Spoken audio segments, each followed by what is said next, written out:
have 3 changes I'd like to recommend. Change number 1, under appointments, I would like to add Mrs. Ginger Sutula, first term appointment to the Elections Committee. Second change I'd like to add discussion topic, forensic audit RFP update. And a third change is just a clarification. Under the agenda, the food and beverage contract lists Ted Maroney as the owner of the motion, but the motion itself has Doug Park's name. So I'd like that to be corrected and reflected in the Yeah, that's fine. Let's change. take them one at a time. So on the appointment for Ms. Satula, I'd second the motion. all right, all those in favor of adding that agenda item to our meeting? Aye. All right, so but on the second one was the forensic audit discussion update? Forensic update, RFP Is there a update. Second. All right, all those in favor of adding that to the agenda? Aye. All right, and the third was the change for technical reasons. Second? I would second that. All right, any discussion on that? No, okay, so make those 3 changes. All right, hold on 1 second. So, I am gonna put the forensic audit discussion at the end of new business.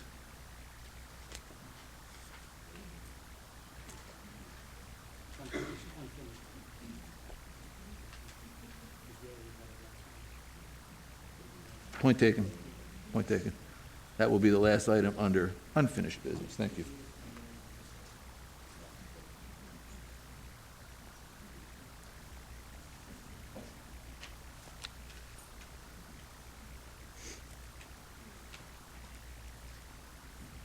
All right, so I will accept the motion to accept the meeting agenda as amended. Is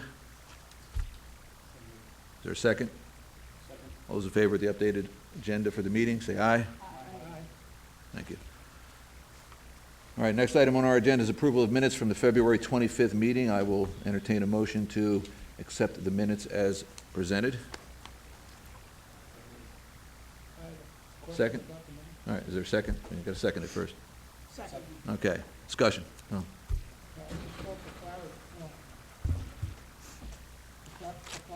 Purposes. It's, I guess under 5F, motion to amend, to add $15K to the budget for 50th anniversary Jacobs. Mr. Trindick, second. Mr. Maroney offered an amendment to replace $15K with an additional $10K. Trindick, second. All in favor of the amendment, all in favor of the amended motion. The motion to amend says to add $15K, which was then amended to an additional $10K. That's not to be added to the budget. That was an item, but the money itself was coming from another spot in the budget. Is that correct? Yeah, what that was, is it was actually a net increase of $10,000, but we did not, it was basically coming out of any of the deficit operating recovery, so it didn't add anything to the budget at all. Okay, thank you. All right, any other questions on the meeting minutes from February 25th? All right, I'll close discussion. All those in favor of accepting the meeting minutes from February 25th as presented, say aye. Aye. Any opposed? Okay, thank you. Next item, President's remarks. I will save everybody some time and effort. We've got a lot of business ahead of us, so I will abstain from making any remarks other than, we continue to work, and we've got a lot of business ahead of us, so let's move forward. So next item, Treasurer's Report. Pat. Do we have slides?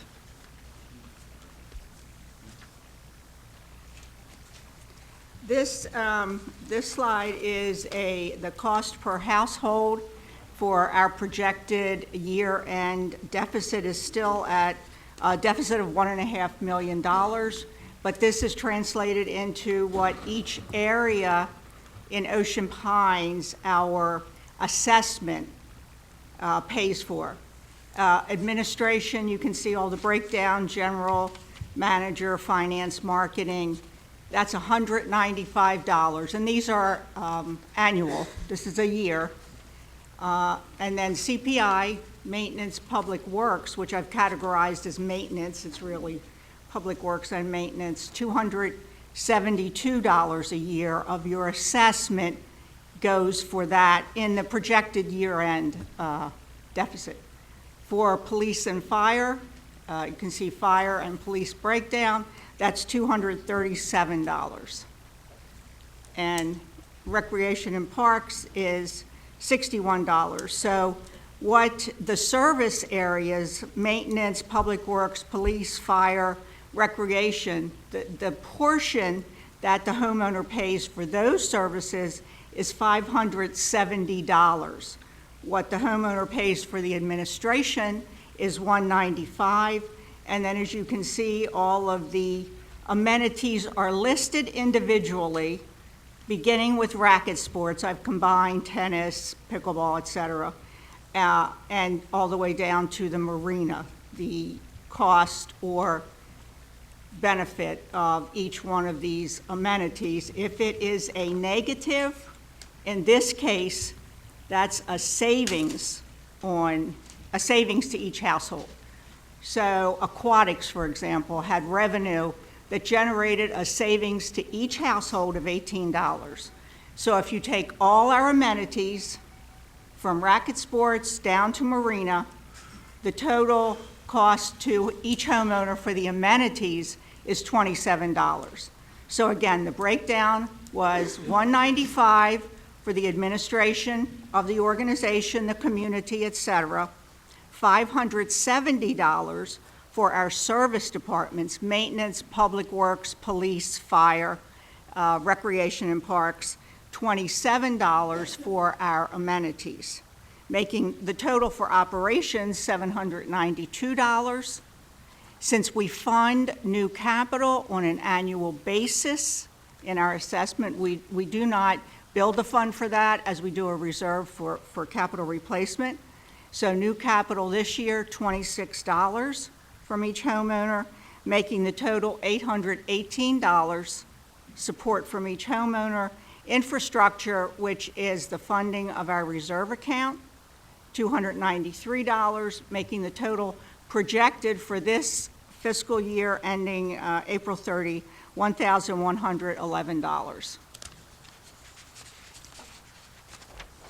The next slide relates to what's been referred to as the deep dive, which was a transaction and procedure audit that reviewed every transactional area in Ocean Pines' financial arena. And this chart, I presented it last month with just the areas that were audited, reviewed, in the management letter and the additional procedures. And those are the X's on the chart. And you saw those last month: petty cash, fixed assets, accounts payable, and then each area under the broader areas.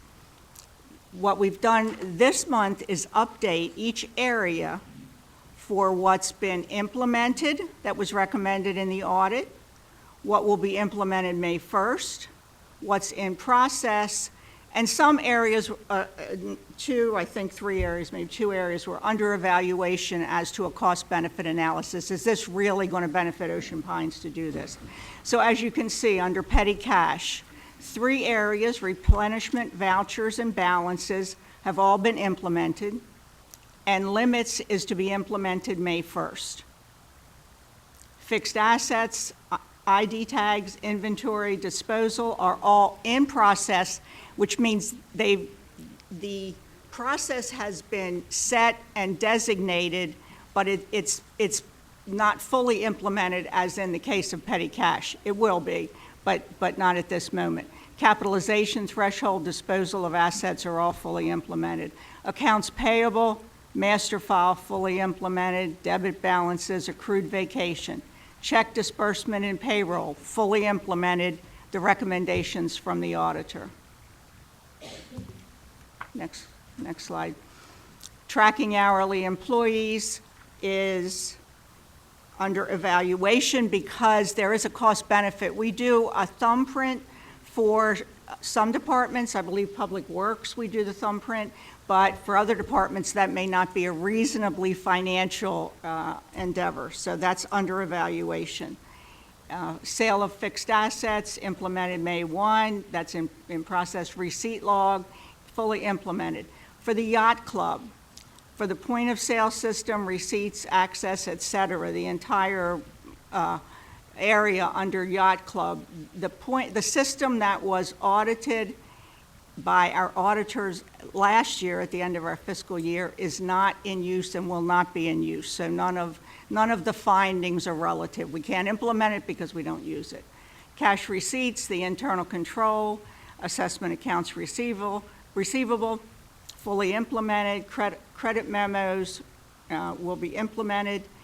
Golf accounts receivable will be implemented April 1, and that means that by implemented, the responsibility, oversight, and follow-through on that will be brought from the golf course itself back to the finance area. The others were broad recommendations for the accounting system. That's in process. We have a technology working group that is reviewing accounting systems. Human resources, we have hired a human resources professional, part-time currently, but hired. Computer system testing, that will be under evaluation as we move forward. If we get a computer system, et cetera. Accounting procedures in process, rewriting the accounting, and annual closing procedures are implemented. This is just kind of a snapshot of the deep dive. The actual report itself from the auditor with the findings and management's responses will be available on the website next week. Thank you. Thank you, Pat. Next item on the agenda, the general manager's report. Mr. Bailey? Good evening, everyone. Run down the list there that you see. I'll start off with drainage. The drainage work group has begun its journey. Our first meeting a few weeks ago consisted of some strategic planning conversations with county officials, and the second meeting occurred this past week where we talked with staff and residents and we basically brainstormed for almost an hour and a half, I guess, on all the different areas that we need to address when we're looking at drainage. There were boil them down to 5 elements that we want to be able to address, but then there's tons of things involved in it. 5 elements being the emergency type of response situations when we've had a lot of rain and we just have to deal with drainage problems as they arise. Another area is chronic problem areas that we can get at with a little more effort, but they don't require engineering work or piping and that type of thing. Third element is the more chronic areas where it does require some engineering or some piping changes and that type of thing. Fourth is preventive maintenance, and then the 5th element is education. Some of the areas that we brainstormed on the other day were, what do we do with rental properties? What do we do about the properties where we have non-resident owners in the off-season when we have the leaves and the pine tags, et cetera? Empty lots. What do we do with our association-owned properties, the parks and the playgrounds? What role might the state play? What role might the county play in helping us? We have the roadside ditches. Those are fairly straightforward.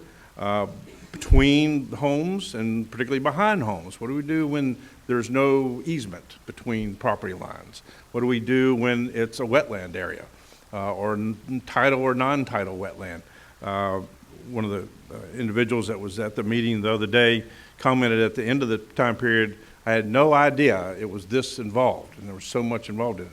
And that's part of that education element, is involving everybody in all of these various types of things. So we'll be working on that report through the summer and providing that to the board, and we're looking to make some recommendations that the board could implement as part of the next year's budget cycle when we get to that point. A few notes about the yacht club. We have had plenty of conversations with the fire marshal, the building inspector, the commercial plan reviewer. The demo work that was done did not require a permit to be done. The pass-through wall that goes from the hallway, not really a hallway, but from the dining room area into the hallway where the bathrooms were, that does not require a permit. It's not a load-bearing wall. We did confirm that before we did that. The other part, the moving of the wall. Again, any demo work did not require a permit. We have talked with them about what our plans are for relocating a portion of that decorative wall, if you would, and that will need a permit, and we are well aware of that, and so is the county is aware of our plans. Regarding the country club, we did issue a request for bids this past month, and those bids are due to the architect engineering firm, BDF, this coming Tuesday, April 3rd at 2 p.m. at their offices. We had 7 companies that we sent the plans to. 2 were represented at the pre-bid meeting a few weeks ago, and we have 1 or 2 others that we might get a bid from. So we may have between 2 and 4 bids that we'll receive on Tuesday. We did, at that pre-bid meeting, we did look at an addendum option. We were trying to get a lot of this done before, so that we could utilize it this summer at the golf course with a target date of June 22nd. So what we did that day at the pre-bid meeting is, rather than having to go out for bids later on twice, we said, give us an option A of meeting the June 22nd deadline, and give us an option B that doesn't take into account the June 22nd deadline. So we will have those bids come in on Tuesday, and we'll see what the differential is and what we may go from there. Wanted to mention about sale of assets. We sold the Tahoe. We sold a large passenger van, and between selling those back and trading them in, and we got a Ford Escape, so we still have a vehicle for staff to use, but we ended up with a net $37,000 plus back to the association. So we got rid of the Tahoe, got rid of the van, and got a Escape, and we still came up with $37,000 back into our pockets. The refrigerator truck, and I say in quotes because it was a combination of a pickup truck and a refrigeration unit and something else that we added to it. That sold at auction the other day for $15,200, and we sold 2 of our older mowers, and we're able to receive $20,000 each for those, so that was another $40,000. So during that month, we sold assets worth of $92,000 back into our coffers, as well as getting the Ford Escape for staff use instead of the Tahoe. Regarding human resources, our human resource professional, Nate Dowdy, is fully on board, and he has completed his review of the personnel handbook. We're going back through that and massaging that some more before we present it to the board. We are beginning to review the job descriptions for every employee, and he's already taken a look at some of the pay rates. Open enrollment for insurance is this coming month, and so we're having our open enrollment meetings with all the staff to talk about their benefits this coming week. Thank you. Yes, go ahead, Slobodan. Mr. Bailey, a couple of questions. And this is also an observation for the board. With regard to the sale of the 2 vehicles, I'm not questioning the decision, but it's one thing that I observed, which I think is interesting. In looking at our governing documents, I didn't find any procedures spelled out that determines how we handle the sale of assets. The reason I bring this up is because in the case of Tahoe and van, you have 2 vehicles. One is 2 years old, the other one is 1 year old. They're not even fully depreciated. And in essence, we really don't have a procedure in place on how do we liquidate our assets. It becomes almost a GM's unilateral judgment or decision. I would like to suggest that the treasurer and our Budget and Finance Committee looks into this situation, because I'm less concerned with the fully depreciated assets that are no longer perhaps on our books, but I'm more concerned with the assets that are relatively new, that still have certain value, not fully depreciated. I think we need to have certain process in place where there are checks and balances. How do we dispose of those assets? So I'd like to bring that up as an action item for the GM and recommendation for the committee. The second thing is, obviously, in the course of liquidating these two vehicles, a new vehicle was really purchased. And I just want to make a note that my personal feeling is that that should have been really brought to the board's attention for approval and for vote. So that's one thing. I think GM had good intentions. Obviously, financially, there were good moves. And I think everybody knows how I felt about those two vehicles that we had in our fleet. So I'm not going to repeat that. So that's my final comment, just for future reference. We really need to be aware, also the GM, that this particular purchase does require board approval. Final question I have on the HR. I don't see employee benefits listed as one of the action items, and I have observed and learned recently from some forum posts on Joe Reynolds Forum, where I actually have learned about certain employee benefits that I have no idea we actually offered. So I would like to see our HR person actually come to the board with a list of these benefits, because according to our bylaws, the board is supposed to periodically review the benefits and change them or approve them. So that's one of the things that I would like to see, happen. I'd like to see the board informed of what those benefits look like. Some of them are very interesting, and I was surprised to learn about them. And I'd like to see that the board has the opportunity to review those as we go forward and do a comprehensive, really, review of our HR area. Thank you. Any other questions, comments for the GM? Okay, moving on to the next item on our agenda. Open the floor for public comments. Just be reminded, when you come up, please state your name and your address, and comments are limited to 5 minutes. The floor is open.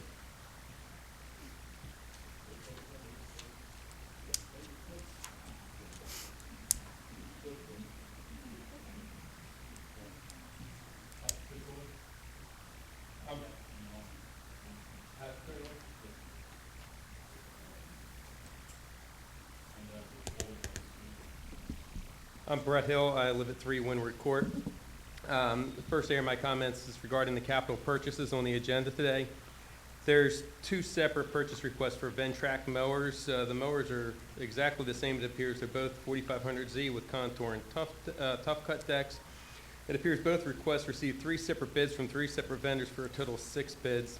However, one request has a lower price than the other due to different vendors. And on the bid sheet, for one of them, it lists Ventrac as a vendor, but from my research, Ventrac only sells through dealers, not direct, so I question the authenticity of those particular bids. I would also wonder if there's an economy of scale to buying 3 at the same time from the same vendor versus buying 2 from one vendor and 1 from another. That's just a question. Second capital purchase on the triplex mower. At the April 29, 2017 board meeting, a triplex mower was purchased under the fiscal 17-18 budget. In this particular bid, John Deere was the lowest, but in that particular bid, it included both a gas and a hybrid model. This packet awards to a different brand and vendor, but the model purchased 11 months ago was not in the bid. Is there a reason for that? Because last year's mower was significantly lower than the one being purchased this year, although that model wasn't included in the comparison. On the 401k motion that's on the table today, the motion's rather ambiguous and the documentation wasn't really there behind it. It cites removing the safe harbor contribution, and I question whether that's changing the 401k from a safe harbor 401k to a traditional 401k, and if that is the case, what are the costs of that? Because the traditional 401k has non-discrimination audits that are required annually, and that's the benefit of going to a safe harbor, is that you don't have to have those audits, because the safe harbor 401k makes sure there's no discrimination against highly compensated employees. So in the background discussion, it wasn't listed in the board packet. I hope that's going to be in there, and I obviously can't talk at that point in the discussion. On the healthcare motion, the motion on the table today cites employee contribution towards benefits, but the background information regarding any changes to the HRA, which were supposedly made in the budget, are not disclosed in that one, and the board might know more than what's been disclosed publicly. But if the employees are contributing, what other changes have been made regarding benefits taken away from the employees? And I think understanding the whole picture of the families versus individuals is important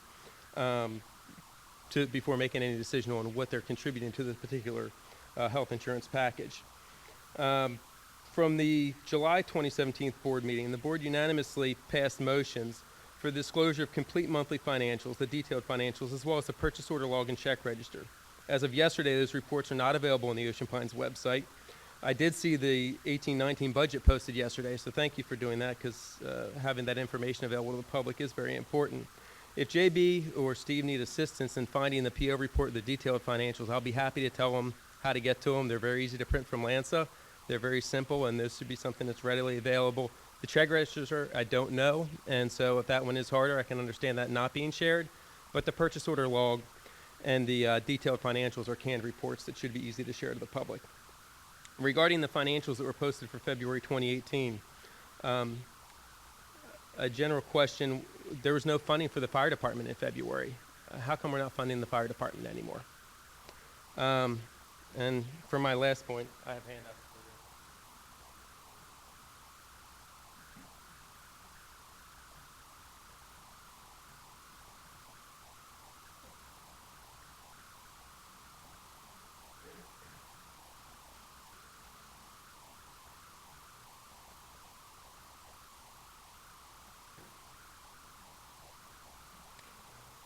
In looking at the February financials on the balance sheet, I gave you trends for both January and February so you can understand the points I'm looking at. Our inventory numbers are at near record highs, and particularly chemicals, food, and beverages. Back in February of 2017, we had an issue with the chemical inventory where we had a $76,416.50 overstatement. And that resulted, during our audit, of a general ledger entry being made in July to correct that. Back last February, which is where this history becomes important, with that overstatement of $76,000, we had $146,855 of chemicals in inventory. This year, we have $180,468 worth of chemicals showing in inventory. That's more chemicals than are budgeted to be used for both aquatics and golf in the next fiscal year.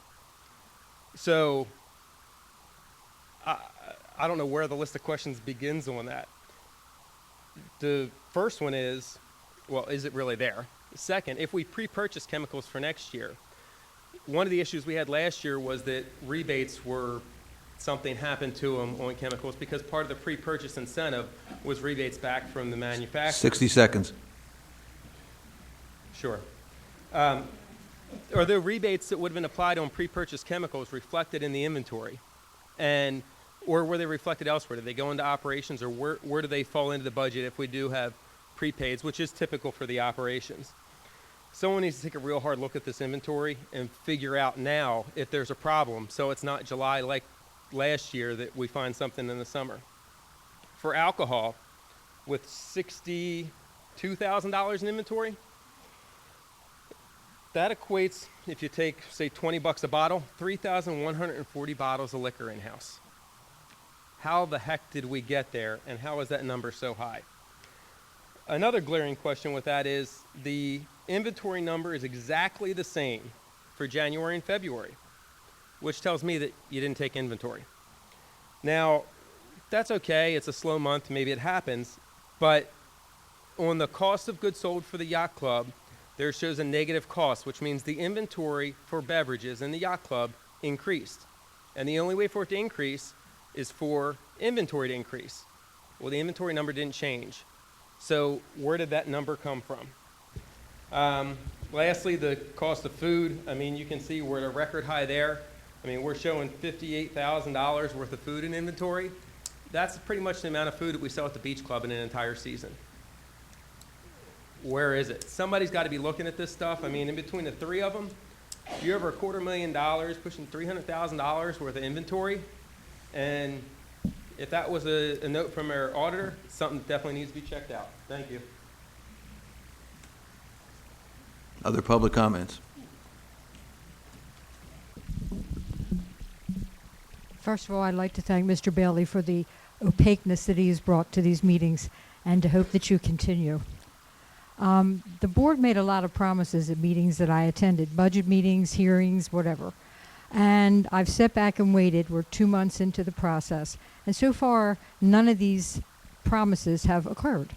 I think they were made in good faith. I hope they were made in good faith. But there seems to be a degree of density between, it's okay to have meetings of owners. Oh, I'm Paula Gray from 88 Windjammer, sorry. It's okay to have meetings of owners and let them have a BS session and talk to each other and whatever. But if we don't involve you and we don't get answers to what we talk about, then we're failing both as a board and as residents to making sure that last year doesn't happen this year. We have the right to ask. Some of his figures were very interesting. It was brought up at one of the treasurers' meetings that there would be a different type of reporting so we would know over the year, and all of a sudden at the end of the year we don't get the, oh my God, where did it go? That we haven't seen happen yet.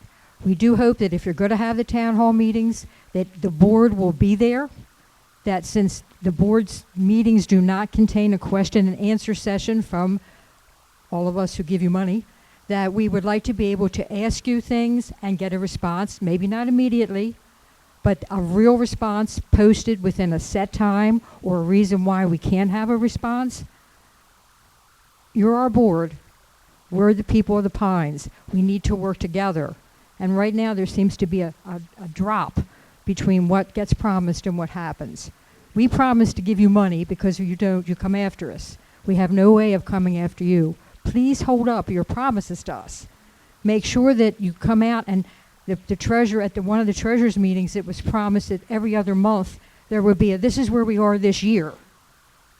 Really not just this. It's nice, but it's not enough. And we need to be able to ask questions of you, which we cannot do. I understand that the problem of having questions answered now or asked, but we need more interaction than we're getting. And I do hope that you will take it seriously with maybe new board members coming on, and with what's going to happen with the elections. It might be better, it might not. But please, please realize that we have the right to ask questions, and we have the right to expect timely, honest, and appropriate answers. Thank you. Other public comments?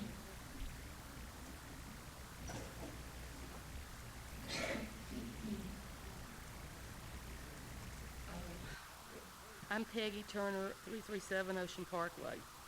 I was going to bring up the Ford Escape, but it's already been brought up. My question was, it was a capital purchase, so why didn't the board approve it and present it to us as such? Somehow that car got in over there. We've been seeing it sit there, wondering how we got it. It just showed up. But we'd like a little more explanation about it, because that's not exactly how things were supposed to be done around here, I believe. And another thing I'd like to know about, the decorating that's going on at the yacht club. I've been up there and I've looked in there. I went up there today and checked it out. It's getting power washed. It looked really good. The building outside. I'd like to know exactly what we're paying for before you guys vote on this contract tonight. I want to know what that decorating budget's going to include. I heard the awning couldn't be put on because the county said no. We pitched a fit about the tile being painted because that didn't seem to be necessary. There's other ways to do that. I mean, God, you could pop out a piece of tile randomly, put in a different piece, and change the whole look in there. Wouldn't require a paint job. But anyway, the thing is, we don't know what you guys approved or said that we would do toward decorating for Matt Ort. And I'm not even opposed to them taking over for management. What I am opposed to is, for instance, buying $28,000 worth of new furniture, because I would like to see the old furniture used if we're going to get rid of it and not put it out for auction somewhere. That stuff's good. It could be used in other places. Go to Swim and Racket, see what they had to sit on inside that little restaurant area. One little old table and 2 or 3 little old crappy chairs. One day I went over there and that wasn't even there. It was out somewhere sitting around the edge of the pool. I mean, we can reuse that furniture, and you guys could get rid of some of that stuff that's in storage that nobody wants, that's probably not worth anything. Came out of the, I guess, the yacht club and the country club. So we could reuse that stuff instead of trying to buy more. We can recycle it. It's good stuff. We just bought it last year. I mean, I'm not even opposed to giving them some new furniture downstairs, because a lot of people didn't like sitting in there thinking they were in outdoor furniture last year. I got no problem with that. But the other thing that I'd like to ask you guys about, I asked Mr. Bailey for an overage report of the golf course from EasyLink. I wanted to see how much money right now in the current report the hotels, the members, whoever owes us. He told me Fair Credit kicked in and we couldn't see who owed it. That's okay. Take it, tear that part off. Don't want to see it. I want to see the bottom line right now. How much money has not been collected to Ocean Pines from hotels, members? I hate these member accounts. They need to be gone because I can't get that 20%. I've asked for the terms and conditions of that. I've yet to see what a member account gives you. I would like to know the T's and C's of that member account at the golf course and know what these people are getting. Maybe we ought to open them up for other amenities too. I'd go for that. I like to have a member account. So anyway, that's my comments, and I hope you'll take them seriously because they were meant to be serious. And I just think, you know, this is supposed to be a homeowners association where all of us are treated fairly and equally. I don't see that. I see different groups of people get different things, and I'd like to see it more leveled out. Other public comments? Just a couple quick questions. Tom Byerly, 6 Oceans End. I heard we sold some mowers, and now it looks like we're buying other mowers. Are these mowers for public works that they cut the middle of the road with, and the property that runs along, you know, the first 25 feet of your property, where they come out and collect leaves, and every once a month they drive a mower through? Or are these mowers for the golf course? I mean, I'm sort of confused. I know we got mowers, and they're used for different things. So if we're selling mowers and then we're buying mowers, you know, I know there are 2 different kinds because the golf course got to have a special kind of mower because of the grass and all that stuff. So I'm sort of confused there. We're selling and buying, and I'm not sure what we're selling them for or buying them for. One of the two. Seems like we got a lot of stuff coming for the golf course, which to me is great because it needs special equipment on the golf course. And that's it for that. The other thing is, what are we tying together with fiber? Does anyone know? Are we tying the administration building to the public works building? Are we tying the yacht club to, I mean, what's going on? They're not going from end to end. They're going from, seems like, building to building. So is that our equipment that we're going to be putting in? Is it MediaCom's equipment that we're going to be putting in? Who's doing the fiber work? Are we paying for it? Is it MediaCom paying for it? Is it a general contractor paying for it? I mean, we're putting fiber in, and I don't know what the reason is for. It's not for the homeowners, I don't believe, because they're not going to take fiber to the house. So, you know, I'm just sort of curious. I see them digging, I see a fiber, I see conduits, I see everything, and I'm not sure where it's going to. They don't want to just go one place to the other. So maybe somebody can explain it to me after the meeting, since this is not a comment session, but, you know, I don't know. Maybe it was publicized in a forum where everybody seems to get their information, but I'm just sort of curious. That's it. Thank you. Other public comments? Hi, I'm Debbie Lounge. I live at 301 Piedmont Court, and that is in the Whitetail Sanctuary. Sorry, is it on? Oh, okay. Okay, I live in the Whitetail Sanctuary, and I'm here to talk about the crab pier that I see that you've decided that you want to not take care of that anymore. And I want to let you know that I was confused when I saw a newspaper article probably a couple months ago, and I felt like I wasn't even reading about my own neighborhood when I was reading that article in a newspaper. Because it was said that the neighborhood doesn't want the pier there because of all the traffic. Well, I can tell you, I am the second closest house to the entrance to that pier. I can see where that pier, that trail is used daily, year-round, by mostly foot traffic, which means it's not people coming from the outside community, non-residents. But even if a non-resident did use it, Ocean Pines seems to welcome our non-residents in all our activities. Yacht Club, the Country Club, the Beach Club. We even have a sign in front of our core pool that says open to the public.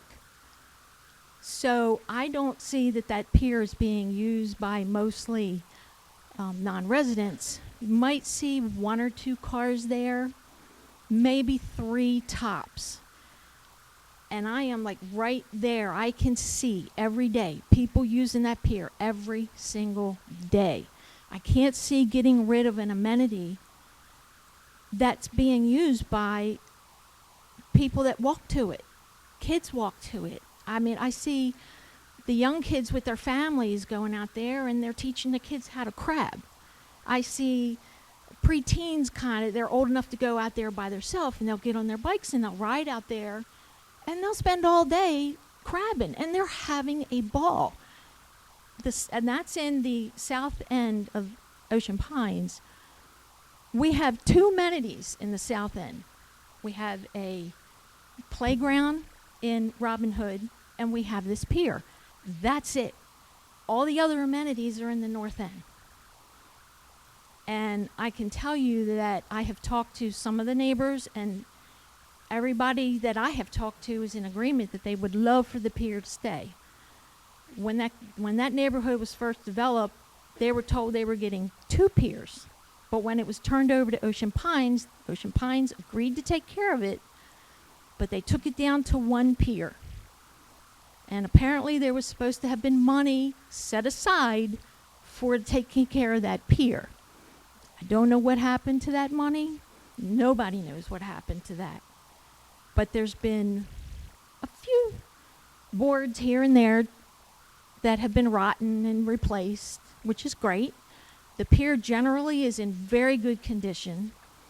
I talked to a neighbor whose back of their house faces that pier, and they said on the busiest day of the year, of course, is the air show.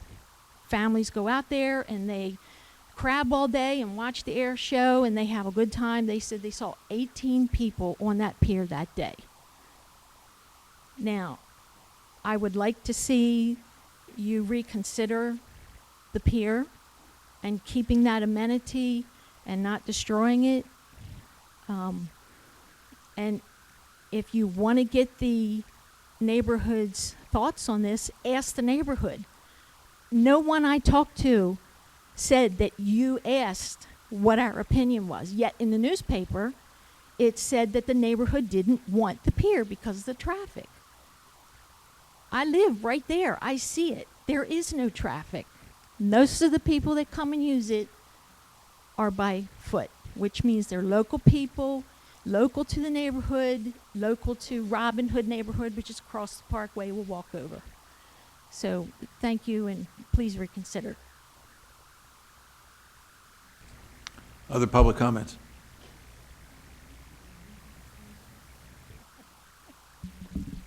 Hi, I'm Sandy Maccabee, and I live at 885 Ocean Parkway, coming down Cathel Road and at the stop sign and going over and then making my left to go to my house. But actually, what it is I saw a big hole in the pavement on the other side of the road for the traffic to go toward the library. And that appears to be, needs to be fixed. Thank you.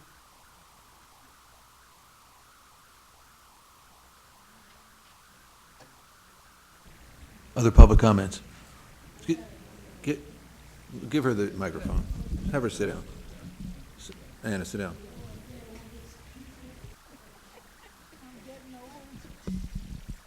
Oh, I thank you, Board, for doing such a great job. I really appreciate that. No people ever gives you credit, but I do appreciate what you do. I talked last month about the mailboxes. So I found out that you are not responsible for those mailboxes that are filled with graffiti and all kind of things. It's terrible. I'm talking about the one you put your mail in. I don't know if there's a name for it or not, but anyway, they said they would look into it, so take it off your list. And I thank you. Happy Easter, everybody. Thank you, Joe. Other public comments? Seeing none, I'm going to close the agenda item for public comments. Next item on the meeting agenda, capital purchase requests. Mr. Bailey.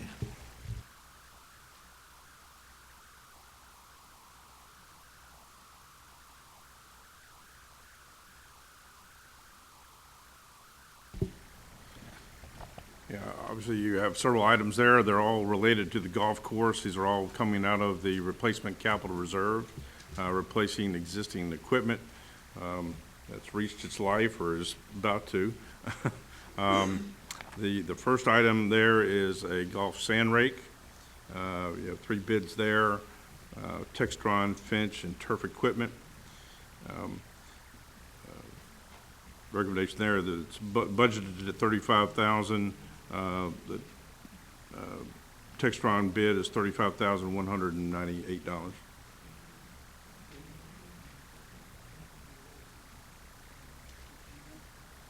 That's the trim, excuse me.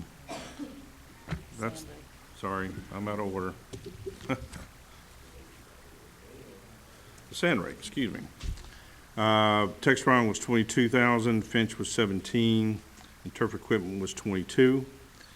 The sand rake budgeted amount was $16,000. So the closest one to that budgeted amount of $16,000 was the Finch bid at $17,375, a difference of $1,375. That was for the sand rake. Okay, there's a request for a capital purchase for the sand rake. We have a recommendation from the GM to go with Finch at $17,375. Discussion. JB, these are in next year's capital budget, right? The ones starting May 1st? That's correct. These will all be billed after May 1. And Just getting them ordered. Other questions? Yes. Where do I start?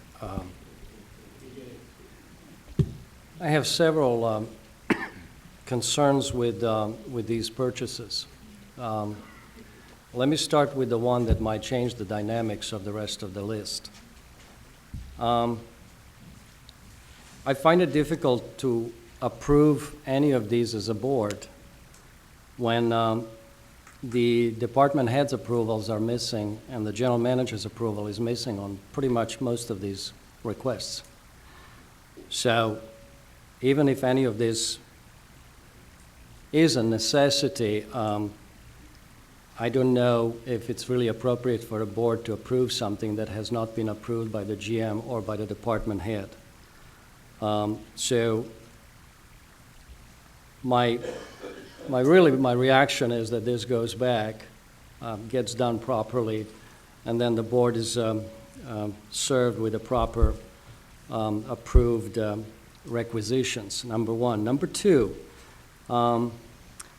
truthfully, I spent over an hour today trying to find this equipment in our reserve study to see where they are, so that I can find out what exactly we're replacing, how much have we collected in depreciation to basically fund the replacement of these.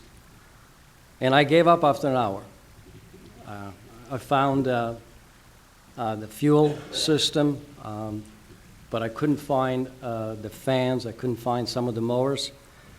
So to vote on approving something that I have no idea where it is in our existing asset list, without knowing how much we have collected for the replacement, I just feel we have been presented with something that's incomplete, and I have no intention to vote on this to approve any of this for that reason, and not to mention the fact that we bought $130,000 worth of mowers last year, I believe. We bought a fleet of new carts at the tune of $330,000. Now we are asked to buy 5 utility carts, and I don't even know how old are the ones that we have in our fleet that we are asked to replace. So I'm sorry to say, but I just, even if some of this is a justified purchase, I feel uncomfortable voting because I'm presented with the incomplete justifications. Thank you. I guess I have a question. The reserve study are you talking about the reserve study asset list? Is that where, I don't think the reserve study has been vetted or approved totally yet.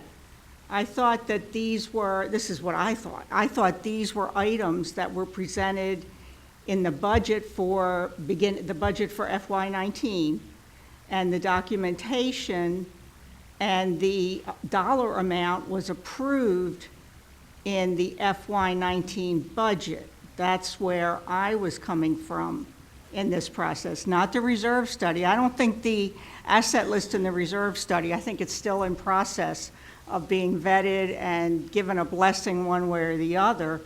And I thought this was based on information presented in the FY19 budget that we approved in, Pat, I'm clear last on that. month. I'm not questioning whether this item is budgeted or not.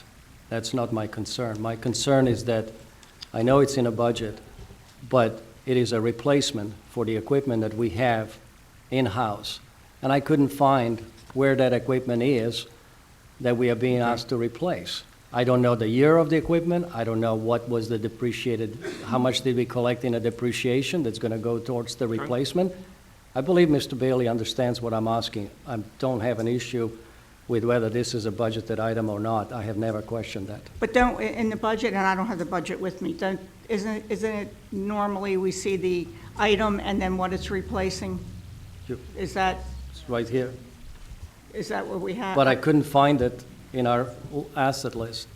I believe Mr. Bailey understands what I understand the the point point. trying to make. Totally.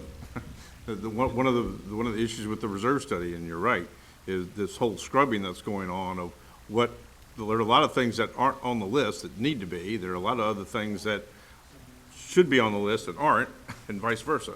So, and I certainly, I'll be honest, that as far as looking back to what we purchased last year, I did not look at what we purchased last year. I went with what the staff was recommending that we were replacing, and I didn't look to see what we bought last year. I didn't think that was really relevant. JB, I have a question. So of all of the items listed there, is every one of them a replacement for an existing asset? Yes. None of this is a new purchase or new Correct. capital request? Nothing's new. Okay. I note the comments that were made earlier about the triplex mower and the Ventrac mowers. Again, those two in particular, if we want to go back and research those some more, I'll be glad to do that. The utility carts are totally separate from the carts that were purchased last year. Those are the plain carts. These are the utility carts for the golf maintenance department itself. They're totally different. Well, I do have some questions on some of these items as well. That triplex mower that you mentioned, I pulled the page out from the budget book, and the capital project worksheet says it's for replace a mower with 2,215 hours. It's to replace a T-mower. The mower is used daily, and we only have one mower. The problem is they're asking for, in the budget, a triplex mower for tee boxes. Yet, if you look at the mowers that are listed on the bid form, they're all greens mowers, all three of them.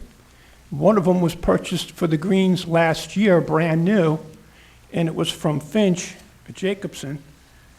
Check that, I have it right here. It was a John Deere from Finch, and for last year, we paid, and it looks like the same model number, 2500E hybrid. Last year, we paid a little over $19,000 for that greens mower, and in the bid package this year, it's listed for $33,000 for the same model that we bought last year. Looks to me like for less than 20. Now, that's not the recommendation. You're recommending a different one for $25,000, but that's for tee boxes of what was asked for in the budget. And here you're trying to purchase greens mower, which we already purchased last year.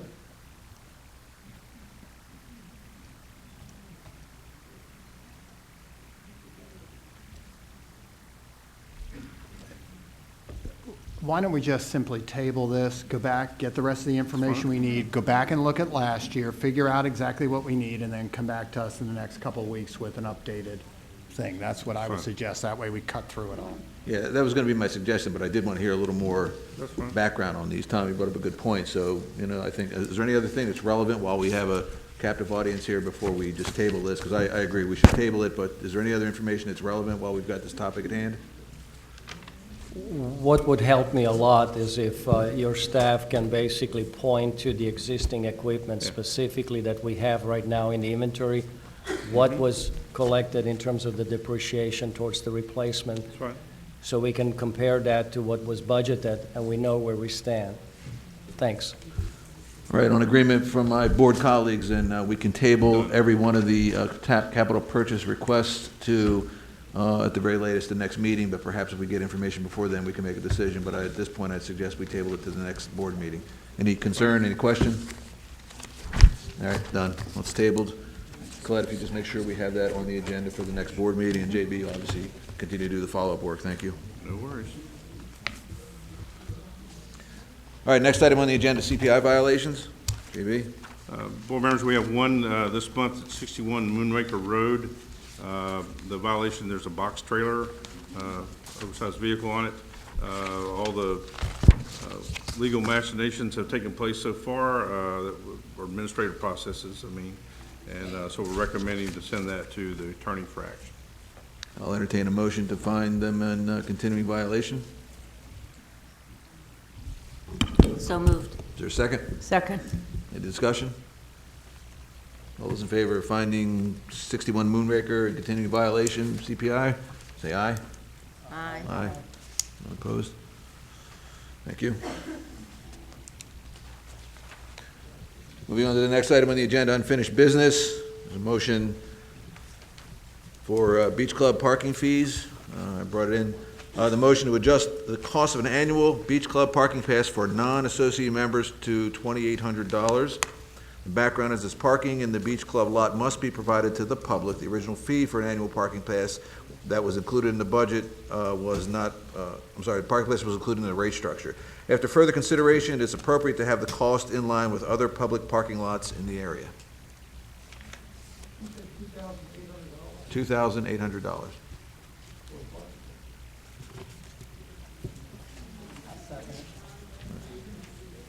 Discussion. I'll start. So one of the things we looked at is, because of the IRS ruling, if we offer, on advice of our attorney, if we offer an annual parking pass to an association member, we must also offer an annual parking pass to a non-association member. In the original budget, we got an oversight, and we took everything on the rate chart and upcharged it 30% to come to a difference between what we would charge an association member and a non-association member. But upon further investigation, we felt, gee, with all the contention for parking spaces, some might find that for $225 a year, they would just go ahead and buy parking places, and that's going to put a detriment to the association. People struggle to get parking places up there during the busy season. So use the calculation of $25 a day times 7 days a week times 4 months. All right, that's how I arrived at that number. So the idea is if you want to use an Ocean Pines amenity and you're a non-resident, you're going to pay for it, plain and simple. Other comments? Yeah, I have a comment. It's in relation to the proposed motion. I would like to really suggest that we ask the general manager to review the whole fee structure for the beach parking. Here's what where I'm coming from with this particular motion and the math. We charge $30 per day for beach parking. We charge $55 per week for beach parking. And charging $2,800 for annual parking at the beach club when we know that the beach parking is actually closed for 6 months. If you do the numbers, $55 per week times 52 weeks, that's almost, the math just doesn't add up, because nobody's going to park there in December. Anybody that parks at the beach parking is going to park from May through September, those 5 months. Even if you buy weekly passes for those 5 months, that's 30 weeks. It just 30 weeks times 55 is about, what, $1,750? So I feel like what we really need to do is just revisit this whole beach parking fees, because to charge $30 for a one-day parking and charge $55 for a week, it just isn't a good fee structure. $2,800 for annual parking for a beach parking that's only open 5-6 months. And if you compare what members pay versus what the public we are asking to pay, I'm worried whether we're going to be accused of gouging. So, I'm not opposed to charging and setting up fees for public usage, but I'm looking at daily $30, weekly $55. To me, that's the first thing we really need to revisit and reconsider whether the weekly fee is appropriate if we're charging $30 for one day. But I just don't see it. And then when you look at the Realtor package, that's another issue. Realtor package, and if you look at what was reported year-to-date sales, that's another area that I think I would like to see the staff revisit. We sold 34 out of budget at 100. Hey, Slobodok, passes. I Yeah. understand your passion Yeah. moving forward. Let's kind of reel the discussion back into the beach club and the relevant data for the motion as it's on the floor. My right now whole for point discussion. is I would like to basically send this back to the GM for the review of the fees that we are charging for the beach parking in order to consider a motion like this with $2,800 for annual parking that's for a lot that's closed 6 months out of the year. My suggestion is we need to go out and get the number out there. I have no problem with going ahead with the $2,800, and if you're going to do anything, why don't we raise the daily and the weekly on it so that we divide the $2,800 and increase it? But I think for today, we should go ahead and we need to get that annual pass on, that number in there for today, and I don't have any problem with saying to the GM, go back and look at the other two and come back to us if you think we need to adjust those upward for non-resident, for non-owners. Let me also add, though, while I think that's reasonable, we've already created our budget. We've already done our projections based on the fee structure. Remember, it went from the staff to the GM to the Budget and Finance Committee to the board. So it's been reviewed, from a number of different perspectives. And I think it's, while I think there may be merit, I also consider it's also make work. One of the things, the intent of this motion was to make sure that we protected in the best way and most feasible way we could the asset that we call the Peach Club parking lot for our members. All right? I quite frankly, and please don't take this the wrong way, I'm not really going to worry about a non-member getting upset that they have to pay $2,800 to park in our lot.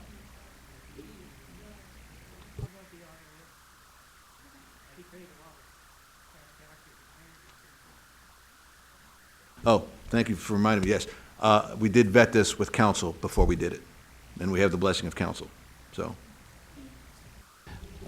Just a clarification, the council recommendation was to sell the annual pass. I don't think the council really can suggest a $2,800 fee. I didn't interpret it as such. The bottom line is, what I'm recommending is whether the board wants to vote to approve $2,800 annual fee for the parking, that's board's decision, but I'm asking basically, and it's within our preview to ask the GM to periodically review and adjust the fees, even though budget has passed with the fees as is, we still can actually change it. It's not impossible. Other comments? My comment is that I think some of these have already been sold, these annual passes. So I think it'd be tough for us to change the rate structure if people have already bought them. Not the non-residents, I mean the resident. Yeah. Yeah, it's not changing the resident. But Slobodan is asking for everything to be looked at, and I would say we can't look at the resident because they're being sold already. Right. I'll entertain one more comment. We have to move on. Seeing none, I'll call the question. All those in favor of accepting the motion as presented, say aye. Aye. Opposed? One abstain. Thank you.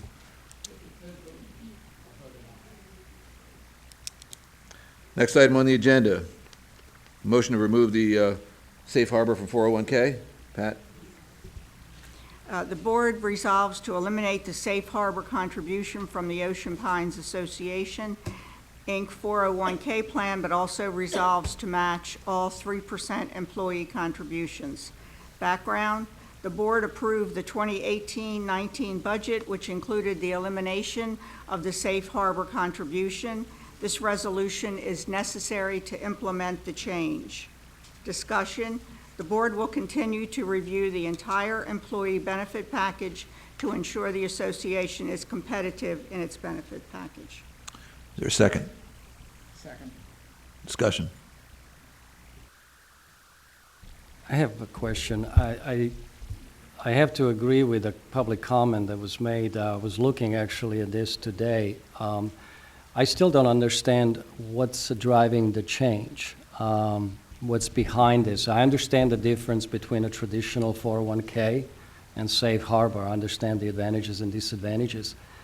But the motion really doesn't give me a clear picture. What is driving the board to take this action? Specifically, if you can give me a little more detailed information. We budgeted for this to happen. We budgeted to pull back on the 3% contribution with no employee contribution. We discussed and approved that as part of the budget process. The broker requires, our plan requires that the board have a resolution to implement this change. Yeah, what the real difference here is before we were matching 3% regardless of whether the employee put a dime in or not. And we were doing that under a Safe Harbor Act, of which we should be looking every year getting it checked for compliance, because the compliance is far more than just being top-heavy. It does a whole lot of other tests, so we do that every year.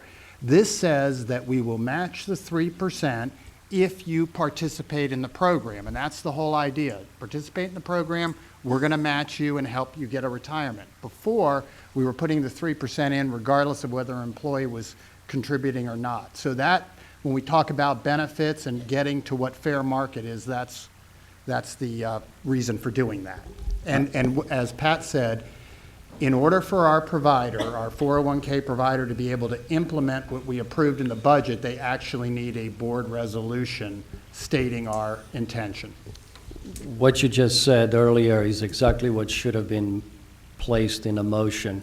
The key difference between Safe Harbor is that the employer will contribute 3% regardless whether the employee contributes or not, where in a traditional 401K scenario, employer contribution only kicks in if it's equal to the employee's own contribution. That is the information and the language that should have been here, and I think that's one of the public comments that was making that point. And I think now that we have basically stated that, I think it's going to be easier for everybody else to understand why board is taking this action. Other comments?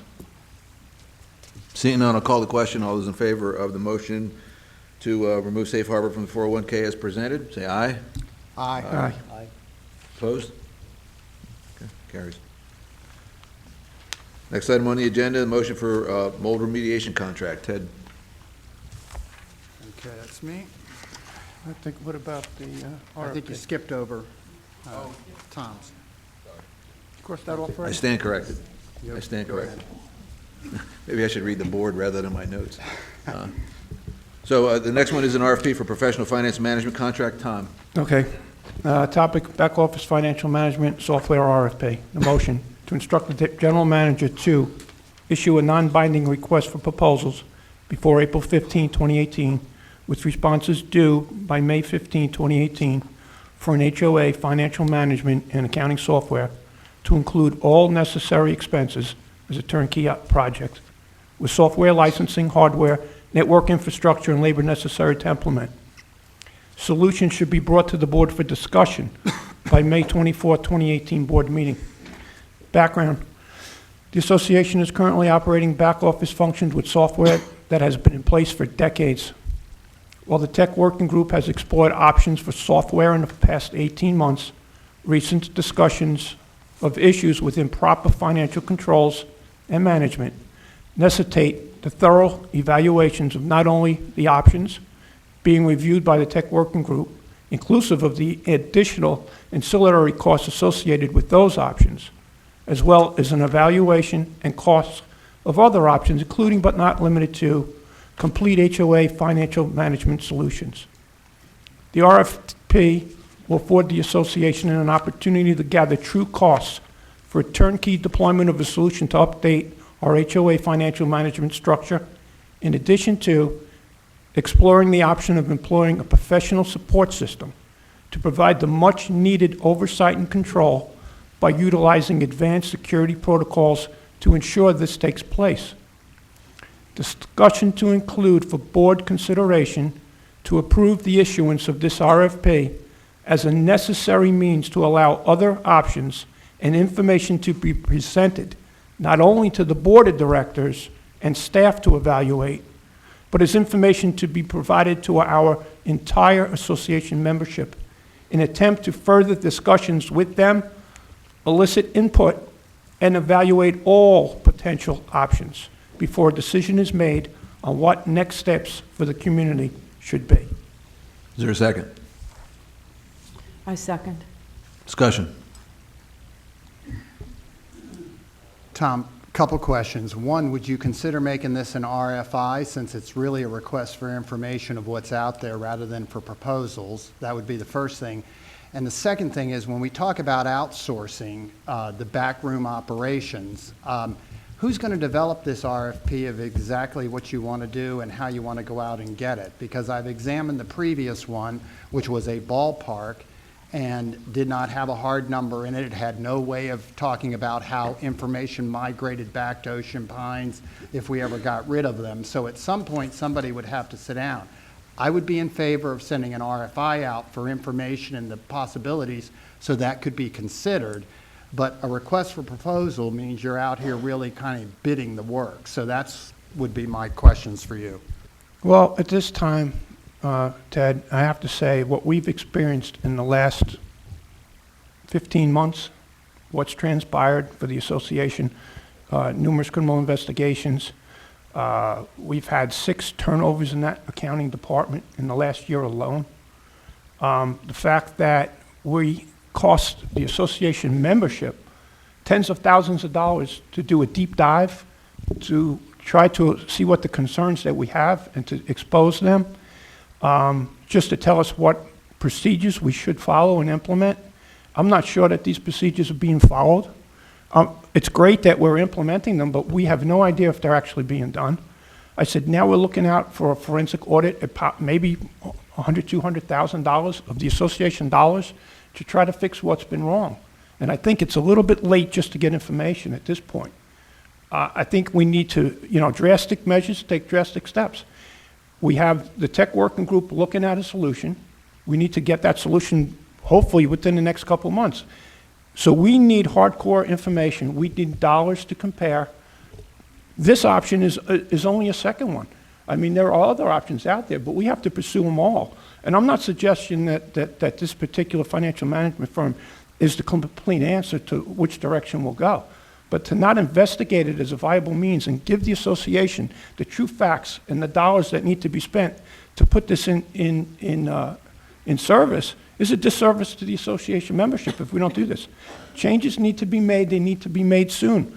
There's too much going on. It's a major issue for us. It's costing the association a lot of money, and it needs to be fixed as soon as we can. We can't afford any further delay, and we need to get the best available solution for the membership, and we need to get it done soon. And an we talk about an RFI. We put an RFI for fiber optic last spring with the intent of getting an RFP out in July. And here we are with just information, no hardcore proposals to bring in fiber optic. It's been a year and a half. And I think an RFI just delays the process again. We need hardcore information. We need to take action. Okay, so the answer to the question of going to an RFI was no. The second part of it was, who's going to develop the scope of how this is going to be put out for an RFP? The general manager needs to get assistance either through staff or whatever means possible and put out an RFP. Okay. So Tom, and you guys, I had emailed all of you about my, approach on this, and I had sort of thought about, the RFI side of it. One of the things I usually use as kind of a barometer is the RFP, sort of you already know what problem you're trying to solve, and now you're looking at specific solutions to address that problem.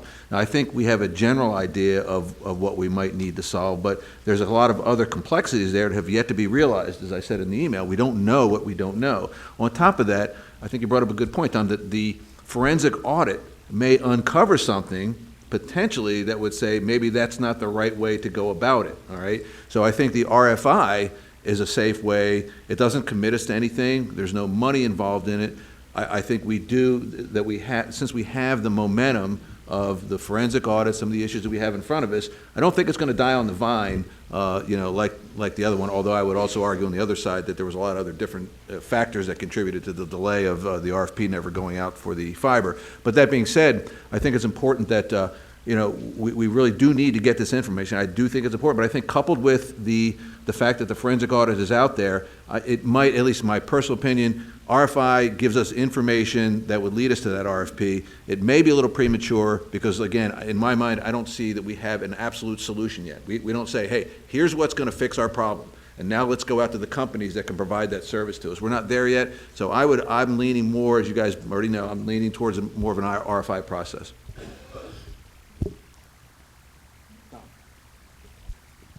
Well, I will say a professional financial management company, which actually this was brought up last July when we experienced some problems, and the board didn't even want to listen to it at discussion at the July meeting. My point is, they already vetted the software. You have a tech working group, they're vetting software. That's fine. They're bringing in software companies. The financial professional team has already vetted software already. They have software proprietary, some of it, it's just for HOA operations. It's specific for what we need here. That's their job. That's what they do. In addition, they have the security protocols, which is our biggest problem. They have security protocols that will make sure that these policies are being implemented. That's what the association needs. That's what we've needed for years. Since I've been on this board for close to 3 years, we've been talking about software problems since before I got on here. And it just seems like board after board after board kicks the can down the road, and we don't take action to get something done. This is costing the association hundreds of thousands of dollars. We just got a report 2 months ago. We don't even know what the deficit's going to be. One week it's say 900,000. 2 weeks later it's 1.2. Then we hear 1.9. Now it's back to 1.5. I think it's obvious we need some help in this department, and we need it quickly. We need to get a handle on what we're doing, and the association has not had that handle for a real long time. Information is not going to help us. We need action. We need hardcore numbers. We need to compare to what the work group's doing. And actually, another member already made a suggestion about maybe we should hire a position for an internal audit separate from everyone else. That's another option. But we need to explore every one of those options. We'll keep throwing money out to get information. We're going to get information from the audit. That's great. But we already know we got problems. We need to fix them. Other comments? I too support the idea of an RFI, and we did discuss this at the Budget and Finance Committee meeting this week, and the committee unanimously voted that this was not a good idea to do an RFP for this kind of service at this time. I can't even imagine how we would get the RFP with everything else that's going on. I think all this is going to do, if we actually try to go for an RFP, is slow any progress that we are making in the area of the finance department. I don't even know if we know what to ask for. A request for information would go down the same road that you're suggesting we go down to find out what we need, what we want to do, what the best way is to do it. We've had an audit. We're having a financial audit. We know most of what's going on in the finance department. We're trying, and we're in the process. We've hired a very, very capable finance director, He's working with the Human Resources Department to structure the finance department the way it should be structured. We have all the information from the prior audit, which leads to plans, policies, procedures. I think we're heading in the right direction. Do I think that it would be beneficial to go out there and find out what's out there as in an RFI? Absolutely, absolutely. I think we would be remiss if at this point in our juncture we didn't do that. But to go to a full RFP, I don't even know how many companies are out there that take care of an organization our size, to tell them what we want, what we need, April 15th, May 15th, I think it's all great to look into along with the software that's being vetted right now.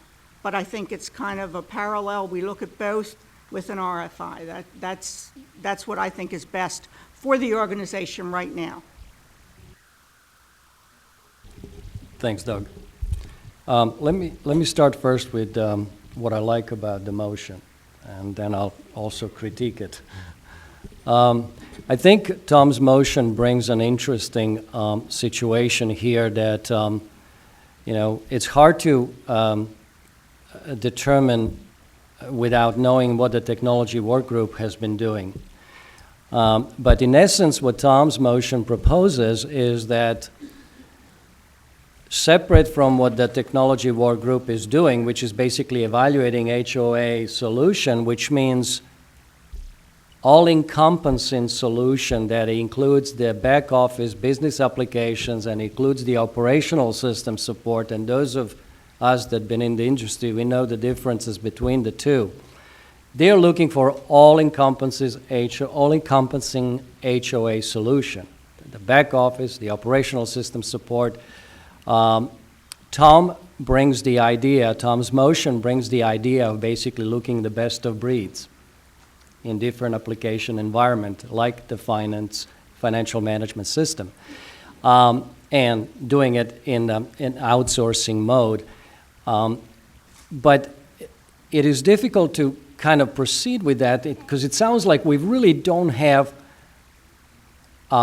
a consensus on what is our solution strategy, what is our overall architecture. Are we going to go with the best of breeds, so we're going to pick up the best a repair system that's going to track the call orders, the maintenance, the inventory, the repair, and then we're going to pick up the piece, the HR system and the financial management system, or are we going to look for one of all, one single vendor that provides the total, suite of products?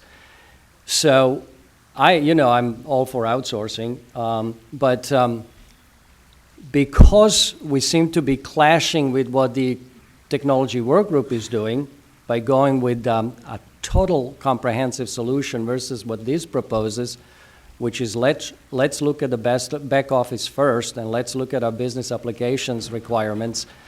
For that reason, I'm in favor of doing the RFI because I like the idea, exploring that, and let's see what we get. And that's going to lead us to a step 2, which could be to abolish what the technology work group is doing now, which is a totally integrated solution from a single vendor, and pick and choose the best of the operational side and a business back office side. But we are not going to know till we'll actually do the RFI and get responses from vendors, and then decide what is really the best approach for the association. So that's how I feel about it. I wouldn't kill the motion. I would just ask, let's go with the RFI instead. It's an important step. And what we're trying to do with this really outsourcing model, it is so comprehensive that, I'm all in. I can write RFPs, and Doug has done them. But to do an RFP like this, it would be quite an undertaking. Other comments? Cheryl. First, I'd like to go back a step in time to address some of the issues that both Tom and Slobodan have raised, and that is one of the problems that we've consistently had in Ocean Pines is that we are backward in the way we do things in some cases, particularly when it came to how our finances were handled.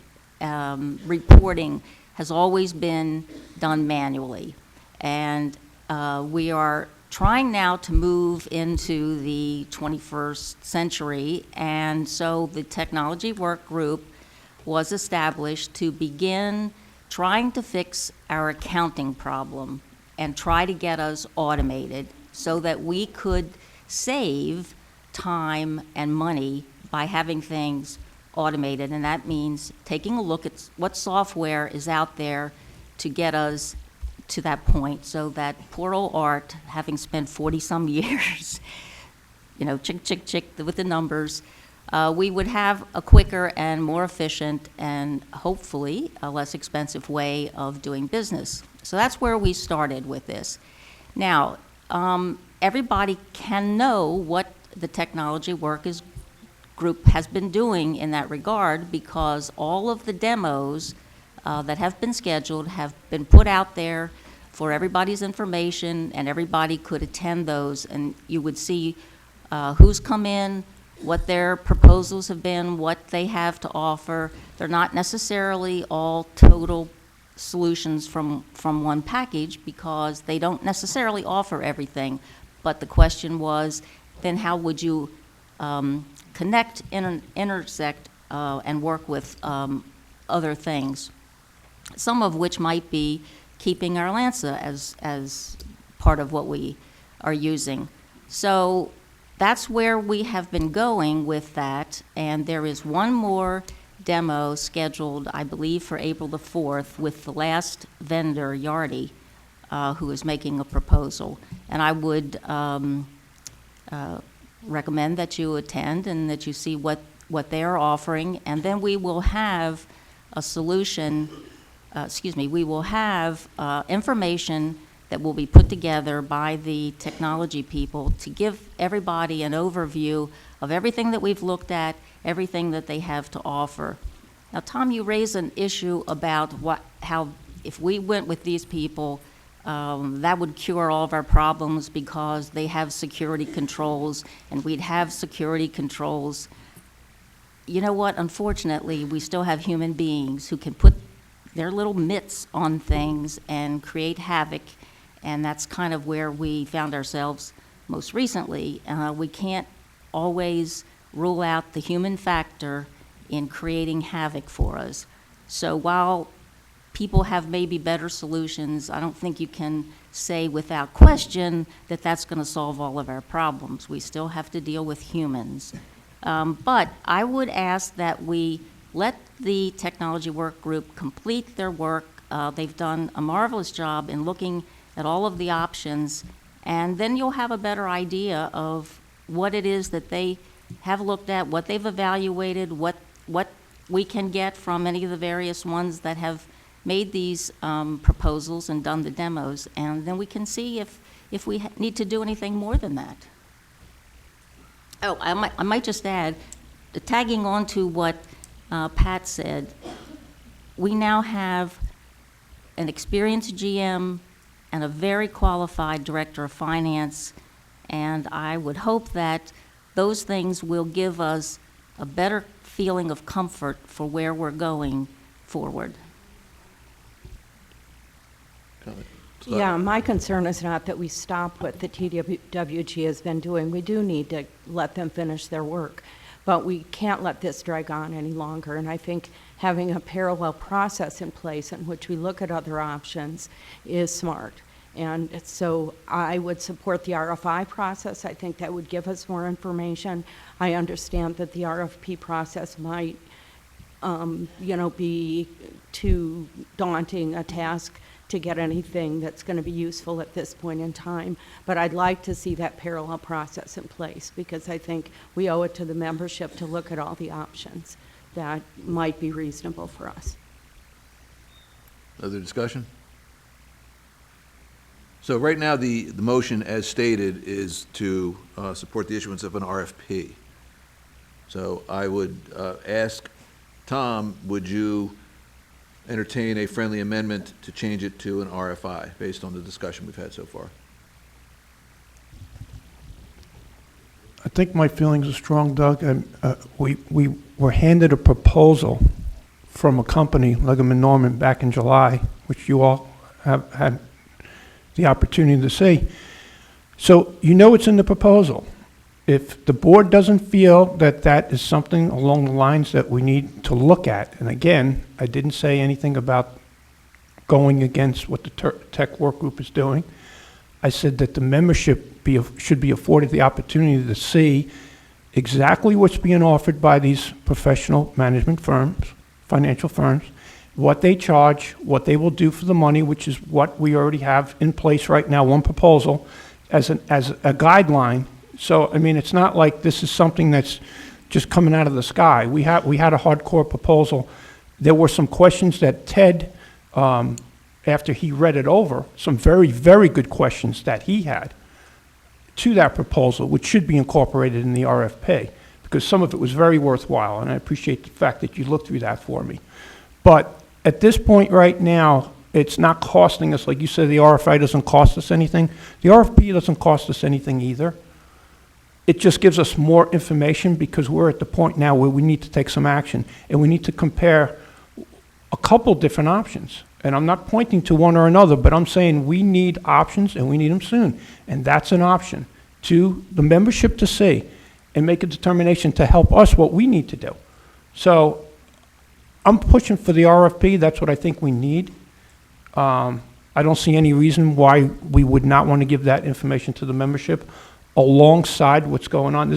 They're looking at one more software package, and then at that point, they're going to make a decision. What they're going to do is try to get prices. And you know what?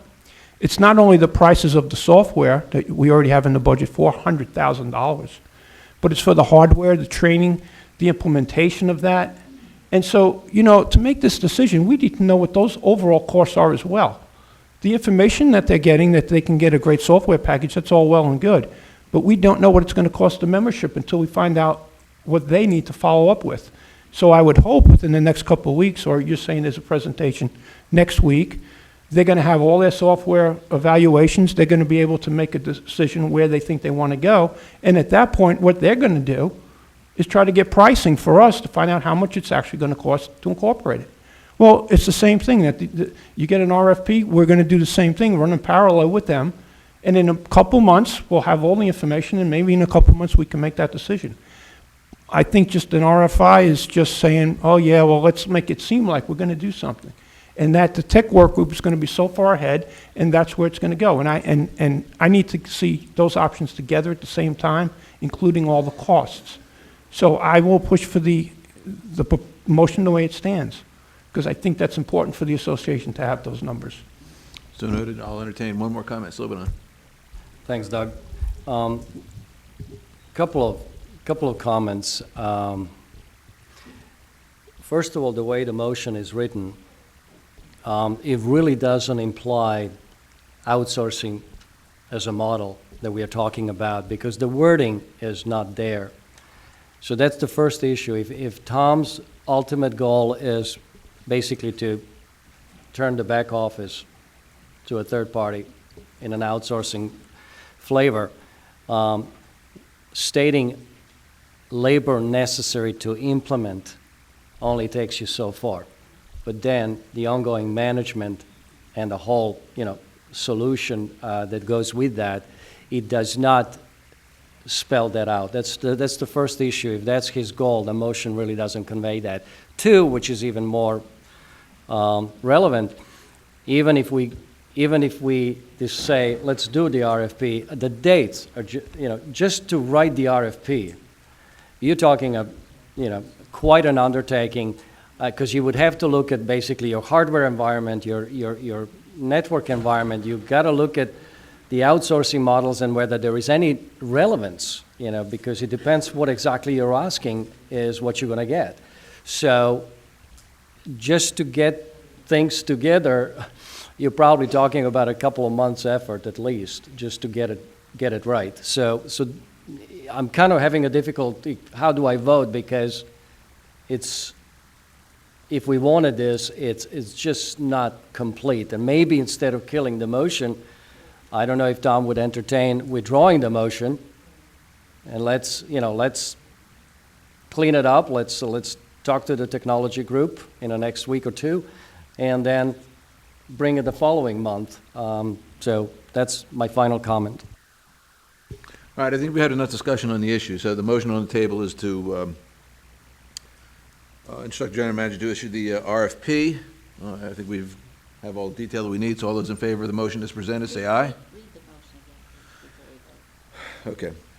Motion to instruct the general manager to issue a non-binding request for proposals before April 15th, 2018, with responses due by May 15th, 2018 for HOA financial management and accounting software to include all necessary expenses as a turnkey project with software licensing, hardware, network infrastructure, and labor necessary to implement. Solutions should be brought to the board for discussion in the May 24th, 2018 board meeting.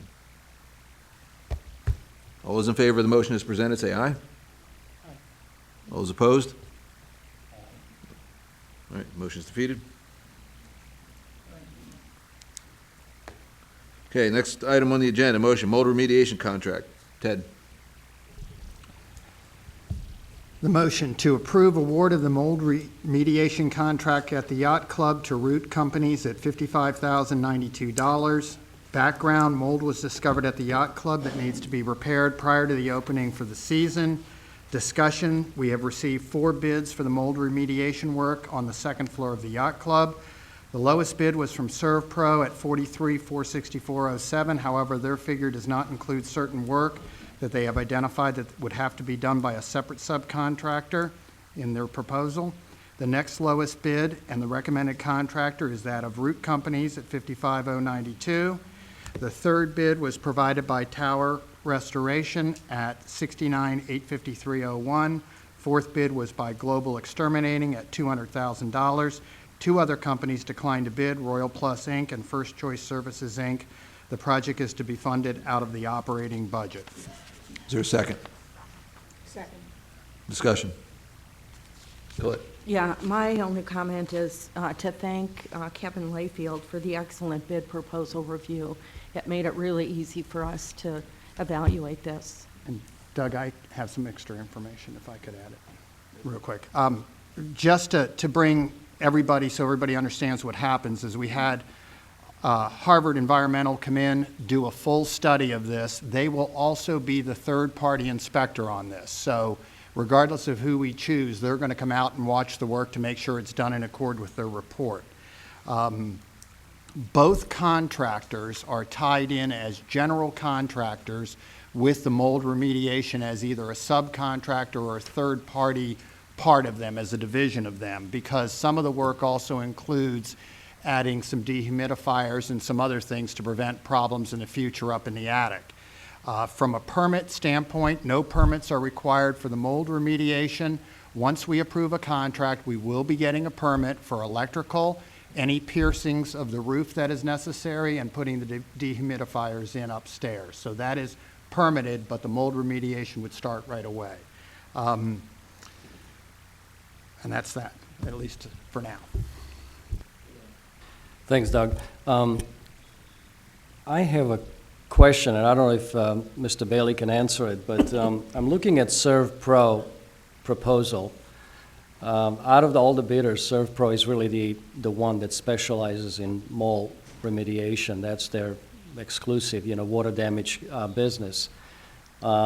They have provided a proposal short of 3 or 4 components which require subcontracting.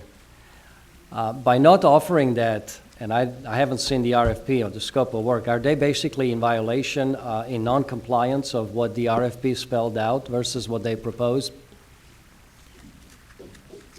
Well, yeah. They weren't providing the full services that we need. Within their contract, they'd have to sub out all those 3 or 4 things that were highlighted on your document there. Yeah, because I haven't seen the RFP, so I really don't know how the scope is written and whether they just did not provide a complete response to the scope of work. Right. Well, if I may, Mr. President, going back to, one of the questions that a lot of folks have is, why is this taking so long? Well, I want to go back to, we had the testing done, and then from that, we had protocols written up by the company that did the testing for contractors to come in and provide us bids on the remediation. Well, when we had the bidders come in, the contractors come in to look at that, they were just not comfortable with the protocols. So we went back out to Harvard to get new protocols done that were much more complete, and that allowed us to get other bids. So that's, if you could imagine just the administrative process there. We went out, we did the work, we were getting the bids, they weren't comfortable with those protocols, so we had to redo the protocols, and that led to the series of bids that we have now. So, Thanks, Mr. Bailey. So back to the 2 shortlisted vendors. You got Roots Companies out of Baltimore, general contractor. I looked at their website. And then you got Ocean Tower here in Ocean City with a special area for water damage and mold remediation. Looking at the 2, looking at the difference in cost and how long they've been in business and the staff and everything taken into account, although Ocean Tower is a little more expensive, I am, based on what I reviewed, I'm really leaning more towards Ocean Tower than a company out of Baltimore with staff of 10 and in business only 4 years, as opposed to who we have here in Ocean City. If you have an issue, if you have mold reappearing and you got to get a callbacks, getting somebody out of Baltimore to come back, it becomes a question of,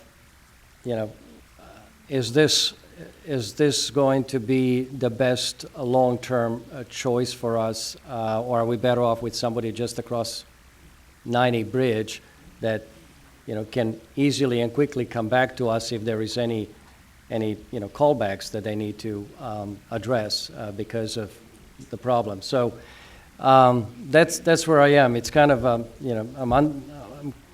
it's hard for me really to support the Baltimore award for that reason. Okay, other comments? Yeah, and I took what you had sent as an email of questions and went and took a look at it. They did the Avenue in Rehoboth Beach, which was a mold remediation and water damage thing. They've also done work at the Marriott here. They do work all over the place, and you're absolutely correct, they would be subbing it out. So the real question comes down, are you willing to pay about, $14,000 more on a $55,000 contract and have a question of where you have it? And I think, looking at it from my end, the saving grace to go with them is that you've got our third-party consultant doing the inspection and signing off at it at the end that it's done correctly. So, I agree with you in the sense you've got a guy that's local here and you got that. I just don't know that personally I can eat $15,000 on a $55,000 contract. If we didn't have Harvard coming in and doing the third party and saying, yes, they did all of these things, that would be one thing. And then the one other thing that was the other issue is, why was there such a difference in price? And the real thing that it came down to is that the way that Towers would do it is they would blanket the entire area, do it all at once. They need a lot more negative fans, and there's also a lot more cleanup, where Root's plan was to go in, isolate an area, do each one as they went, and go that direction. And there was a little difference in the type of thing. So, it's hard for me to swallow 15 grand. I could if we didn't have a third-party inspector. So that's just kind of my gut feel on that. Comes down to kind of trusting the staff recommendation and just going with it. All right, I'll entertain one more comment. Seeing none, I'll call the question. All those in favor of the motion as presented to award the contract to Root Companies, say aye. Aye. Aye. Opposed? Motion carries.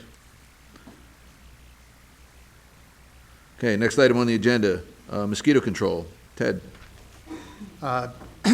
The board hereby approves the proposed single-source contract through the Maryland Department of Environment not to exceed $19,000.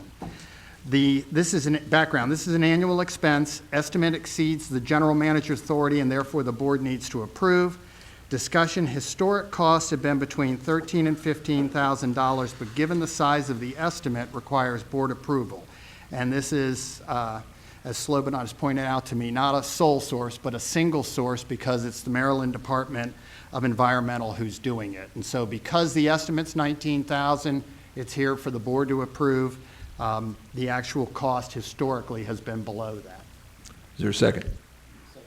Discussion. Seeing none, I'll call the question. All those in favor of the motion as presented to have mosquito control done through the Maryland Department of Environment with a not to exceed of $19,000, please say aye. Aye. Aye. Opposed? Motion carries. Next item on the agenda, to set employees' health insurance contributions. Slobodan? Thank you, Doug. Motion to instruct the general manager to set the following employees' contributions percentage for OPA offered health plans for FY 2018-19. 10% of total health insurance premium for single coverage to be paid by an employee, and 20% of total health insurance premium for family coverage to be paid by an employee. Background: for many years, OPA provided its employees with a generous health insurance benefits. According to the market research, this workplace perk is becoming extinct. With OPA's projected cumulative deficit now approaching $2 million, this benefit is no longer sustainable and not in line with the current national trends. Purpose and effect: it is recommended the board brings this benefit in line with the current market trends by adjusting employees' contributions over a 2-year period. The intent is to follow national averages by using data from sources like Society for Human Resource Management, Kaiser Foundation, and U.S. Department of Labor Bureau of Labor Statistics. The effect of this change is a more consistent contribution towards health insurance premiums by all associations' employees, regardless of their job type and management status. Is there a second?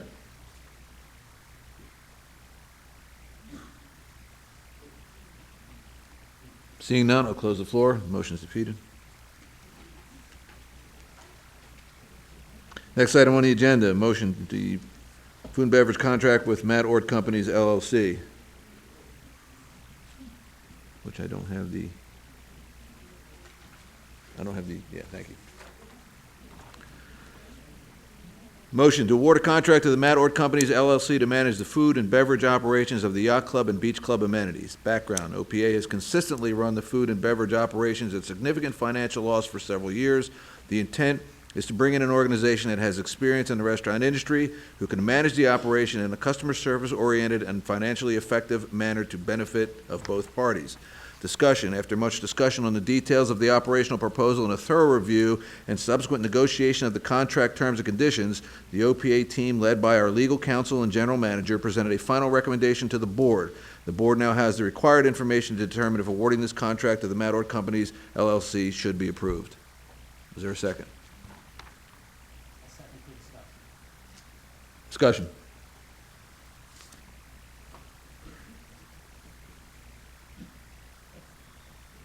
Well, I mean, go ahead. There's one item that in the last contract that I think the board needs to discuss and then come back in and be able to vote on that at some point. So I'd ask that we delay and get that, it's the one item that I think we need to have a discussion on. I think it's important, and shoot me down if I'm going to be out of, I think we should let the public know kind of a general idea. Yeah. So, yeah, all right, that's that. So, in all of the negotiations, as much as I say, we've been going to get back and forth, okay? There's the proverbial skin in the game, okay? We had to have a contract that the company that was going to manage us had skin in the game, all right? They had to prove to us that they could run that environment in a way that would not continue these financial losses. And so there's a scale of how things will certainly get calculated, and if they reach certain goals, there's a bonus structure associated with that. Very simple, very, standard stuff in the industry.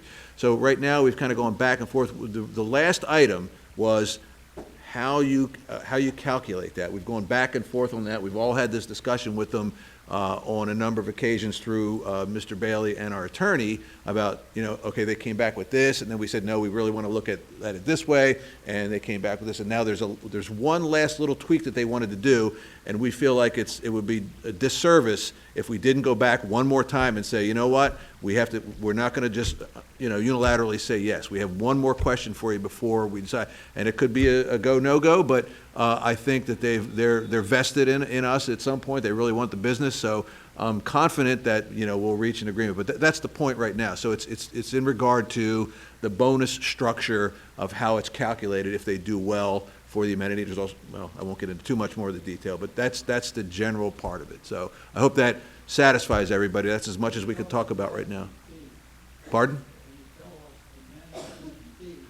See, that's the part where we're not allowed to, because we're still in negotiation, we can't divulge any specifics until we're finalized. But management fee, the structure, all of those pieces are part of this next discussion we have, this final discussion we're going to have. Okay? That's not in part of the contract right now. So, again, I'm just trying to be open about this. It's not a question and answer session. I felt it important to get everybody to let us know where we are now. Now you know as much as we do now. Okay, we've got one more discussion we have to have with the Matt Ort Companies through our attorneys on both parties, and that discussion will happen. And I will open my colleagues. Anything else we want to add while we have a public audience? I can certainly make a couple of comments. Basically, I think everybody knows that this decision has been long in the making. We got to the point where it's not necessarily an ideal situation because we don't necessarily have all the options that some of us would like to have. Nevertheless, we are looking at a season that's in front of us, and we have a deadlines and timetables to meet. Fundamental challenge is basically a financial structure of the contract that's going to be fair to both parties, and that's the bonus structure, however that gets worded and calculated. That's where a lot of our time and effort has been spent to make sure that it's fair to both parties. And it's been very, very back and forth, very comprehensive by both parties, and nobody's taking it lightly. And I think both of us and them are doing due diligence to make sure that we have a fair contract. All right, that's it. So, anyway, that's where we are. So it sounds to me like, yeah, we're going to have to table the motion, all right, because we do have one more bit of information. We can't move forward with it, so I'm going to suggest that we table the motion, and we will hold another closed session. I know people have a sort of, there's some sinister behavior behind that concept, but it's required. I would also, while I have an audience, think about why they would put in 11B111 the option to have a closed meeting. I mean, by law, there's certain conditions where you have that. So it's not this, we just decide to do that. There are things, and this is clearly one where this is applicable. So, all right, enough of that. We'll move on to the next item on the agenda. This item was added at the beginning of the meeting as a discussion for forensic audit. Slobodan? Thank you, Doug. Last month, when we, as a board, passed a motion approving the forensic auditing services RFP, we promised to the association, to the community, that we will keep you up to date on what's going on. Since last month, the RFP was issued on time. We have received 5 very strong proposals. Where we are right now is GM with his team is reviewing the proposals. Directors are individually looking at each of the 5 bids as well, and we will be sharing the evaluation. And then ultimately the intent is to try to shortlist it down to 2 or 3 vendors that have met all of the minimum and specific requirements and that are in full compliance with the RFP.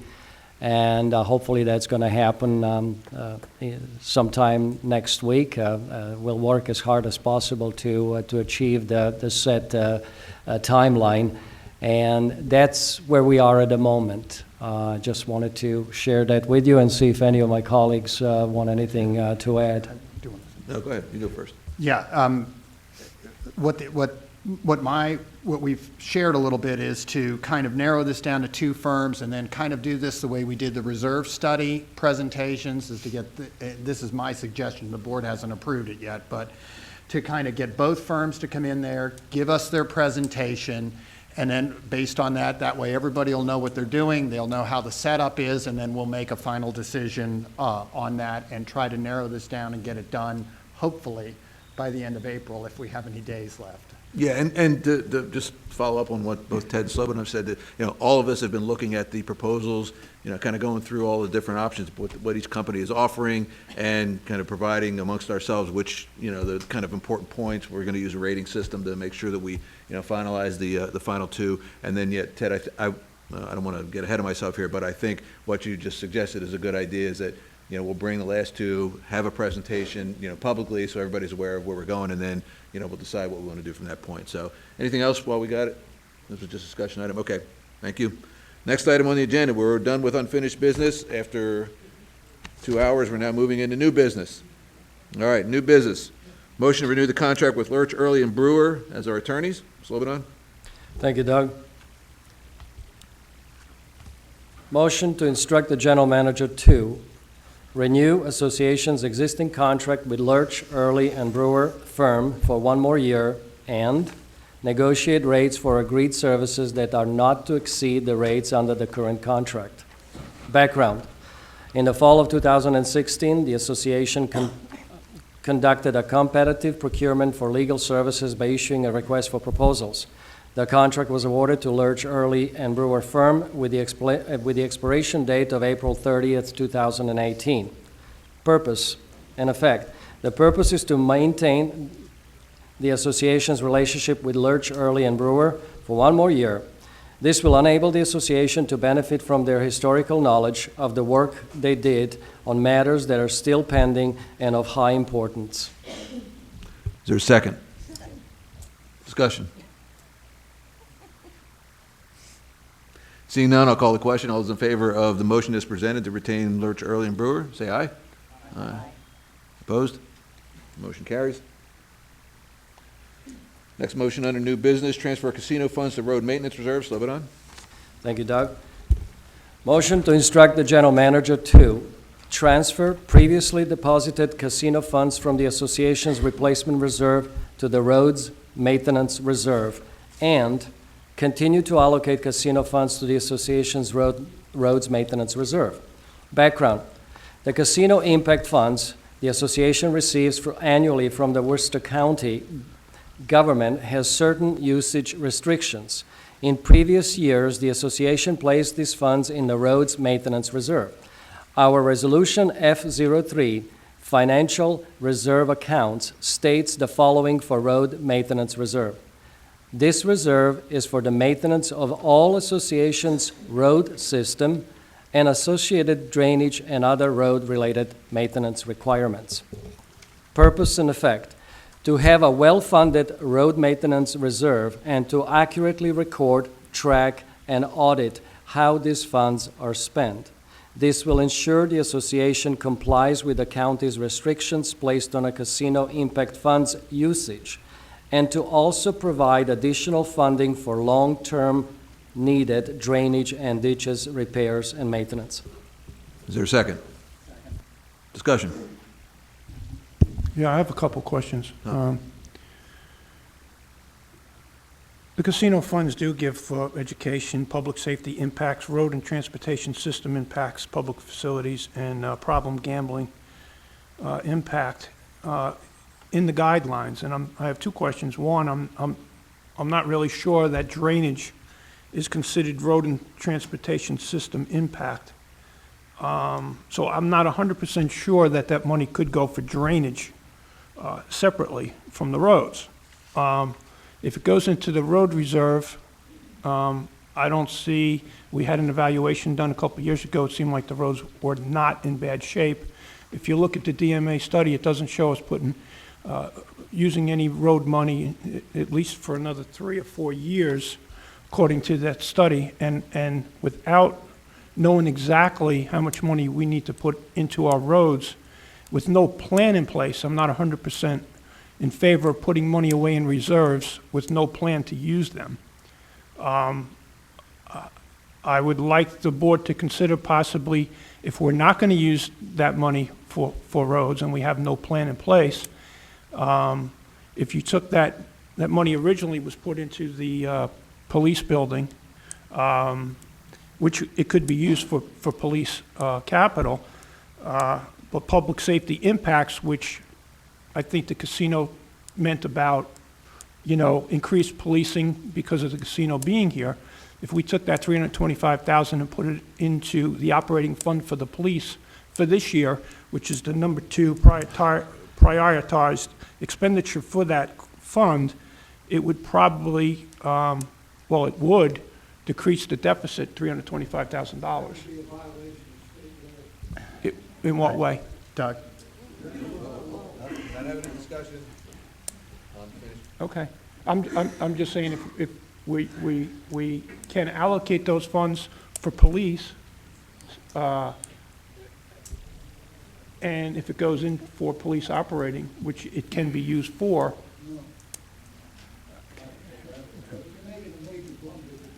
Okay. All right, I'm asking the question. I got it better. I'm asking the question. A little order, please. I'm asking the question. Ted, comment, please. Well, just a couple things. One, we are showing in the budget we approved $500,000 coming out of reserves this year in roads for expenditure. So there's $500,000 in the reserve transfer coming out. So that's the first thing. The second thing, though, is think about it this way. By moving that 300 over right now, and when Slobodan talks drainage, he's really talking, and correct me if I'm wrong, culverts and physical additions to the road and things that have to be replaced or upgraded or made wider. That's an actual physical improvement, not to actually just cleaning out a ditch. And so right now we've got no funding mechanism for some of that that's in there, okay? And so by putting that over there, if we have roads, drainage, and bridges in that, then it allows that $300,000 next year to go to work in helping to offset some of the repairs and upgrades of drainage lines and other things like that that we need. It doesn't address cleaning out ditches, but it does address the infrastructure of that part. And that's why I'm in favor of moving it back over. The other reason is that by taking 500 out this year, that's going to leave us down at the end of the year at somewhere around 312 or something like that. And by doing it this way, we'd be okay. And we have enough in the regular replacement reserves, because we're not spending as much money this year, to get us through a year. So it's just resetting it over to where we put it in the past, but I think it's going to pay off next year when we have the drainage plan that the general manager talked about and has had these meetings on, in being able to offset some of the cost. In particular, if we're able to add bigger lines or do other things like that, that affects not one neighbor, but 20. So that's why I'm in favor of it moving back. Other discussion? Cheryl? I read recently in the paper that the county is taking a different look at how these funds get dispersed. We currently receive, I believe, 10%. The county is going to delay making a decision, according to this article, on how that money is going to be dispersed going forward, because they believe that the Snow Hill and Pocomoke communities who don't currently receive any of that money are impacted in other ways by the casino, and therefore our percentage may be changed, and I'm talking about decreased. So I don't think we can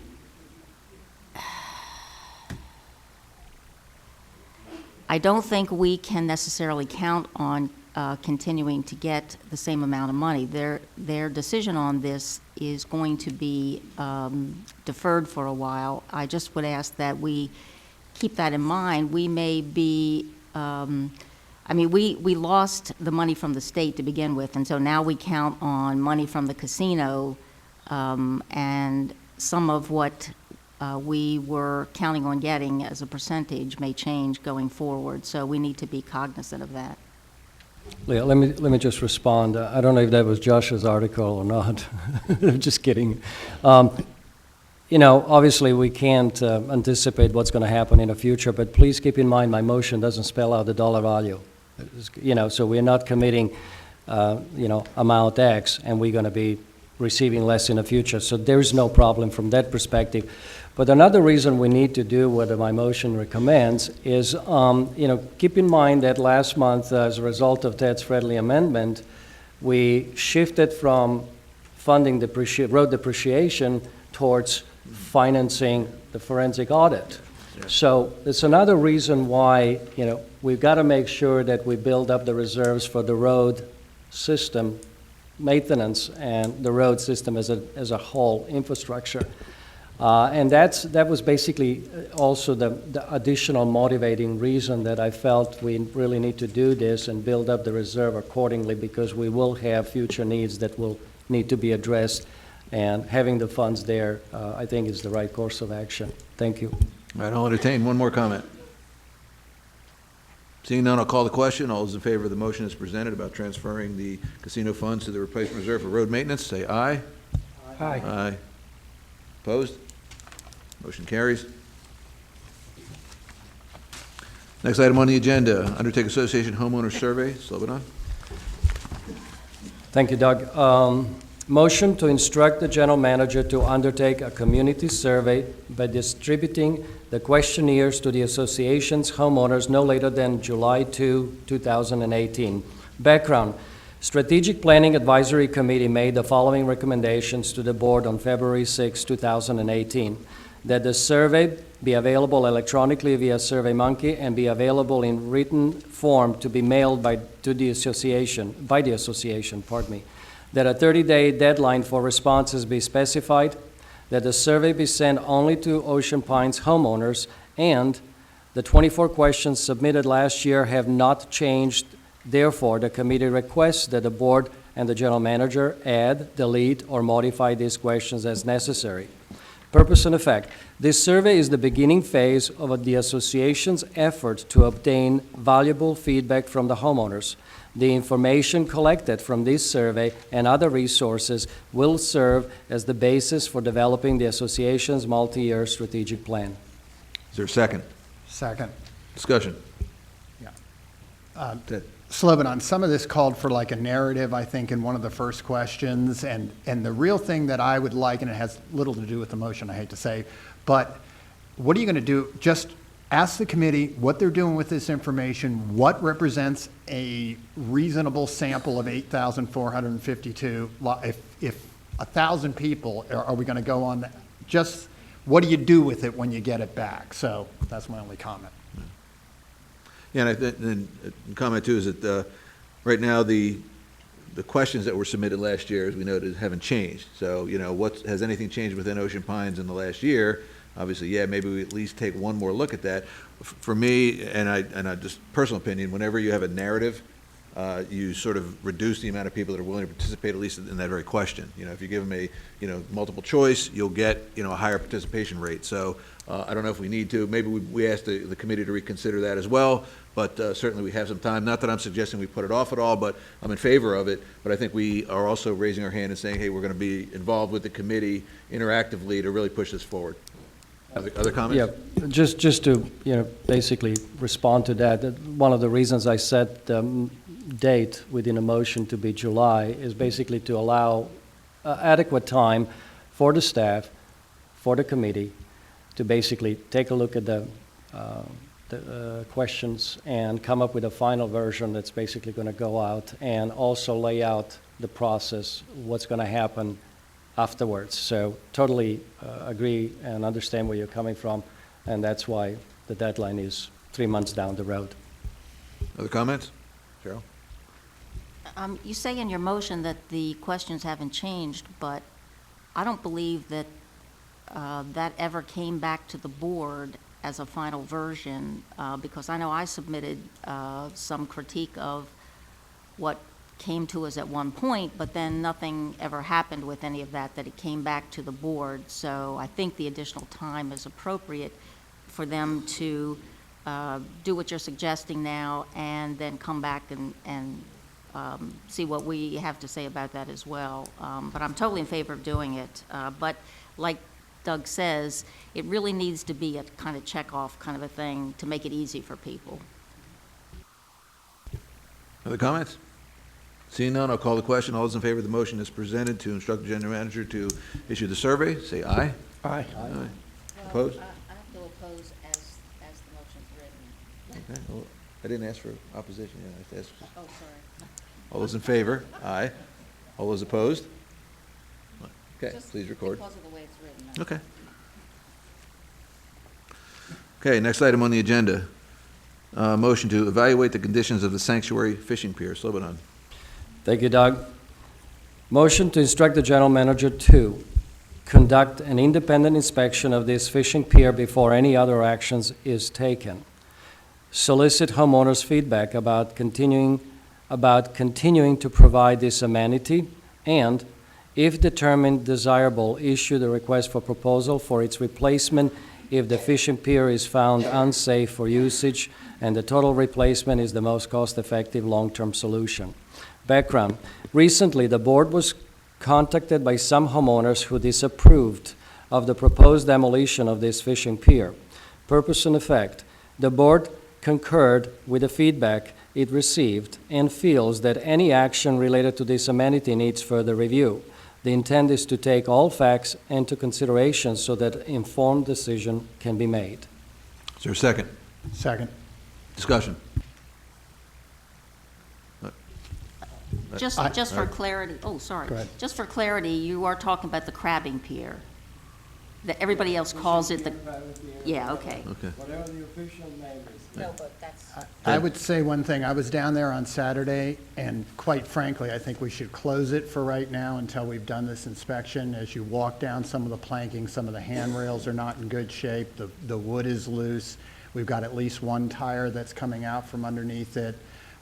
So my personal opinion is that, and the way this is written, is an inspection could be by a number of different qualified individuals and then determine, I think the problem you're going to have is unless you take it quite a bit apart, it's going to be, they'll be able to do it. But I personally would, if it were mine, alone shut it down. So my recommendation is to close it down for now, given the condition of it as you walk down that ramp with the handrails. So my question is, and I'm in favor of obviously looking at this, what's the cost? In other words, we're going to have to, I look at it as in sort of two pieces. One, we're going to have a cost for an inspection, probably nominal, but, once we get that information, what do we do with it? Meaning, do we pull it out of replacement reserves? Is it a complete replacement? At some point, we're going to have another decision point. So I'm looking at it and saying, I think maybe we start with the inspection, but again, it's another one of those things, be careful what you ask for, because if we get this information, we're going to have to obviously take some action. So maybe directing it as an operational issue, maybe directing the GM to just get that information is the appropriate point. I think that's what we can garner out of this motion. Yeah, and So- that's basically what the motion is suggesting. Depending upon the results of the inspection, it's going to determine how really, how bad the condition of the pier is. I also went there myself. I looked at the underneath the structure, the bolts that are rotted, that are holding the whole, structural integrity of the pier. So there are some obvious possible issues, and the sooner we have that inspection, and that shouldn't be, very costly, we can then decide complete replacement is the way to go, get the RFP out, and it's coming out of the reserves because it is existing amenity that's going to be funded through replacement Yeah, reserves. straight operational issue, I think, the guidance here would be to, I'll entertain one more comment, Pat? I just have a question. Your motion says solicit homeowners' feedback about continuing to provide this amenity. Are we going to, send out to the whole community, or how does that? Well, we already got one feedback. So, but I was basically just trying to state that we need to listen to the homeowners, and I guess by this discussion, if anybody out there, any homeowners have input they want to make, we're going to be here and we're going to be receiving that feedback. I'm not suggesting that we do, telemarketing and making the phone calls and getting something like that underway. And just let me say for the record that all of those comments should be directed to the general manager. I think he's the person that can collect all that information. We're certainly not deferring that we don't want to be involved in that, but clearly it's an operational issue. He's the most important resource we have covering our operational requirements. I'll close the floor and call the question. All those in favor of conducting the evaluating condition of the sanctuary pier, signify by saying aye. Aye. Opposed? Motion carries. All right, next motion on the new business agenda, conduct an independent review of our commercial property insurance. Slobodan? Thank you, Doug. Motion to instruct the general manager to conduct an independent review of the association's commercial insurance policies, recruit an independent industry expert with no previous relationship with the association, and provide the review report and recommendations to the board no later than July 2, 2018. Background: the association's insurance broker made a presentation at the board meeting on November 30th, 2017. Subsequently, several concerns were voiced, identifying possible inadequate coverage for some of our physical assets. Purpose and effect: the board believes it is a good business practice to conduct such independent review periodically. The result will enable the board and our management to ensure the association's assets have the best coverage at the most competitive price. Is there a second? Discussion. I would just say that when we go out with this, we need to tell them specifically what we're looking at, because I've had a couple people in the community who are insurance people who said the presentation was very good and that the cost to try to get damage coverage on bulkheads would be so expensive we'd all be broke, and that we really need to look at the pools and do a risk analysis as to whether you want to do that, regardless of whether some other thing has it. So I think we would want to identify, is this something that's standard, and then at that point go from there. And I just have a question. We pay our broker a commission, I guess, and they go out to the my understanding is they go out to the market and find us the best insurance and assist us with the coverage. Is this going to add a layer of cost? And what, it says conduct an independent review. I don't know if we're talking about $1,000 or $10,000 or $500. I don't feel comfortable. I totally in sync with the concept. I don't feel comfortable approving this, not having any idea what we're talking about from a dollar standpoint, because that's going to add dollars to our insurance maybe that we don't already have.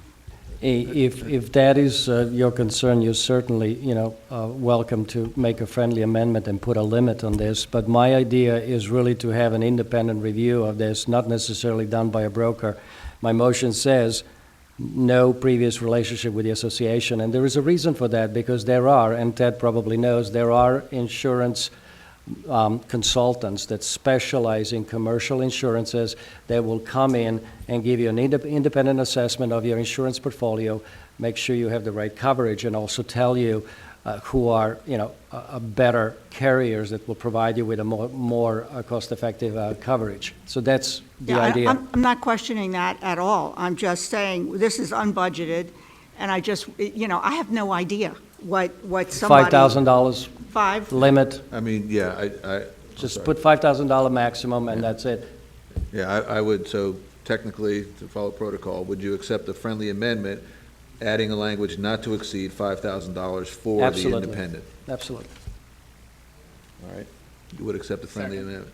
All right, is there a Okay. second to the friendly amendment? All right, any discussion on the friendly amendment? All right, so, all those in favor of amending the original motion with the friendly amendment suggested, please signify by saying aye. Aye. Any opposed? Okay. Okay, now, all those in favor of the motion as amended by the friendly amendment, please say aye. Aye. Opposed? Okay. So to finalize it, it's the language with additional language saying not to exceed $5,000. Very good. Okay. Next item on the agenda, discussion on MediaCom contract renewal. Slobodan.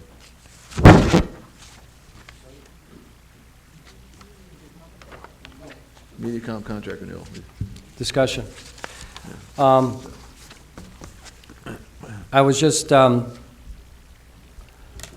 thinking about what was said earlier with the comment, and I have observed the similar activities on the Parkway, trucks, commercial trucks, fiber being laid, and not knowing what's going on, I felt this would be a good time to have the board, or at least members of the technology work group, Cheryl, if she can comment what's going on, where we are with the contract with MediaCom. If we don't have all the information, then we can certainly defer the conversation to another time. But with all of these activities on the Parkway and yellow conduit and then fiber, I think a lot of people are asking what is going on, and Okay. whatever we can share with them, I think Yeah.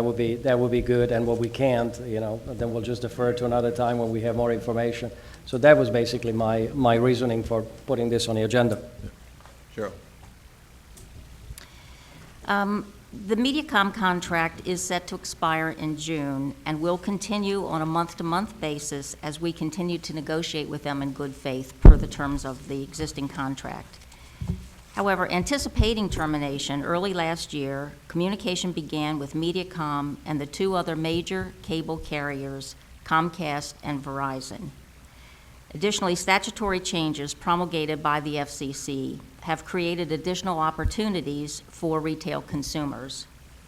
Communication is continuing to be able to provide the Ocean Pines community with the best possible services. There will be a special meeting to present background, current status, and opportunities to the full board. And that's what I can share with you at this point.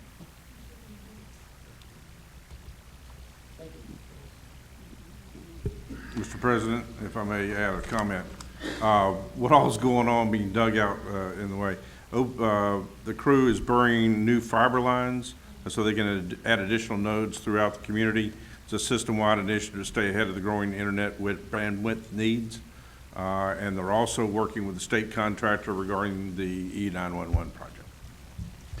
And none of that, they're doing that on their Right. own It's to try to stay ahead of the curve Right. because they're Yep. worried It's- about what's going to it's not- happen with the yeah, contract. exactly. It's important to say it's not part of any agreement we have with MediaCom. They're No. doing it on their own, they're updating their own That's their- infrastructure. I think it's that's their called the. capital investment. Yeah, and Extreme was the new program, gig to the household and so on and so forth. So upon their own volition, they're running the cables. It has nothing to do with us, and there's no cost to us as well. Seeing no more new business, I would like to request adding an item to new business that we move after adjournment into closed session to discuss the last item that we had mentioned earlier with regarding Matt Ort contract. So all those in favor of adjourning to a closed session after this meeting to discuss the Matt Ort contract, is there a second? Second. All right, any other discussion? All right. I know, I'm finishing new business, and then I'll get to appointments, okay? So, all in favor of adjourning to a closed session to discuss the contract issues with Matt Ort, say aye. Aye. Okay, opposed? Okay, appointments. In the interest of time, I will ask my board colleagues, does anybody have any questions about the individuals up there, including Ginger Satula, who was not originally listed on here, but did make her request for first-term elections committee? Any questions? Can we take them all at once? All those in favor of the appointments as listed on the chart there, and Ginger Satula, first-term elections? All those in favor of accepting those nominations and appointments, say aye. Aye. Opposed? Okay. I'll entertain a motion for adjournment, as we just mentioned, to go into closed session. Is there a second? Second. All right, all those in favor? Aye. Thank you, everyone. The question is, do we want to go in closed session here or over there?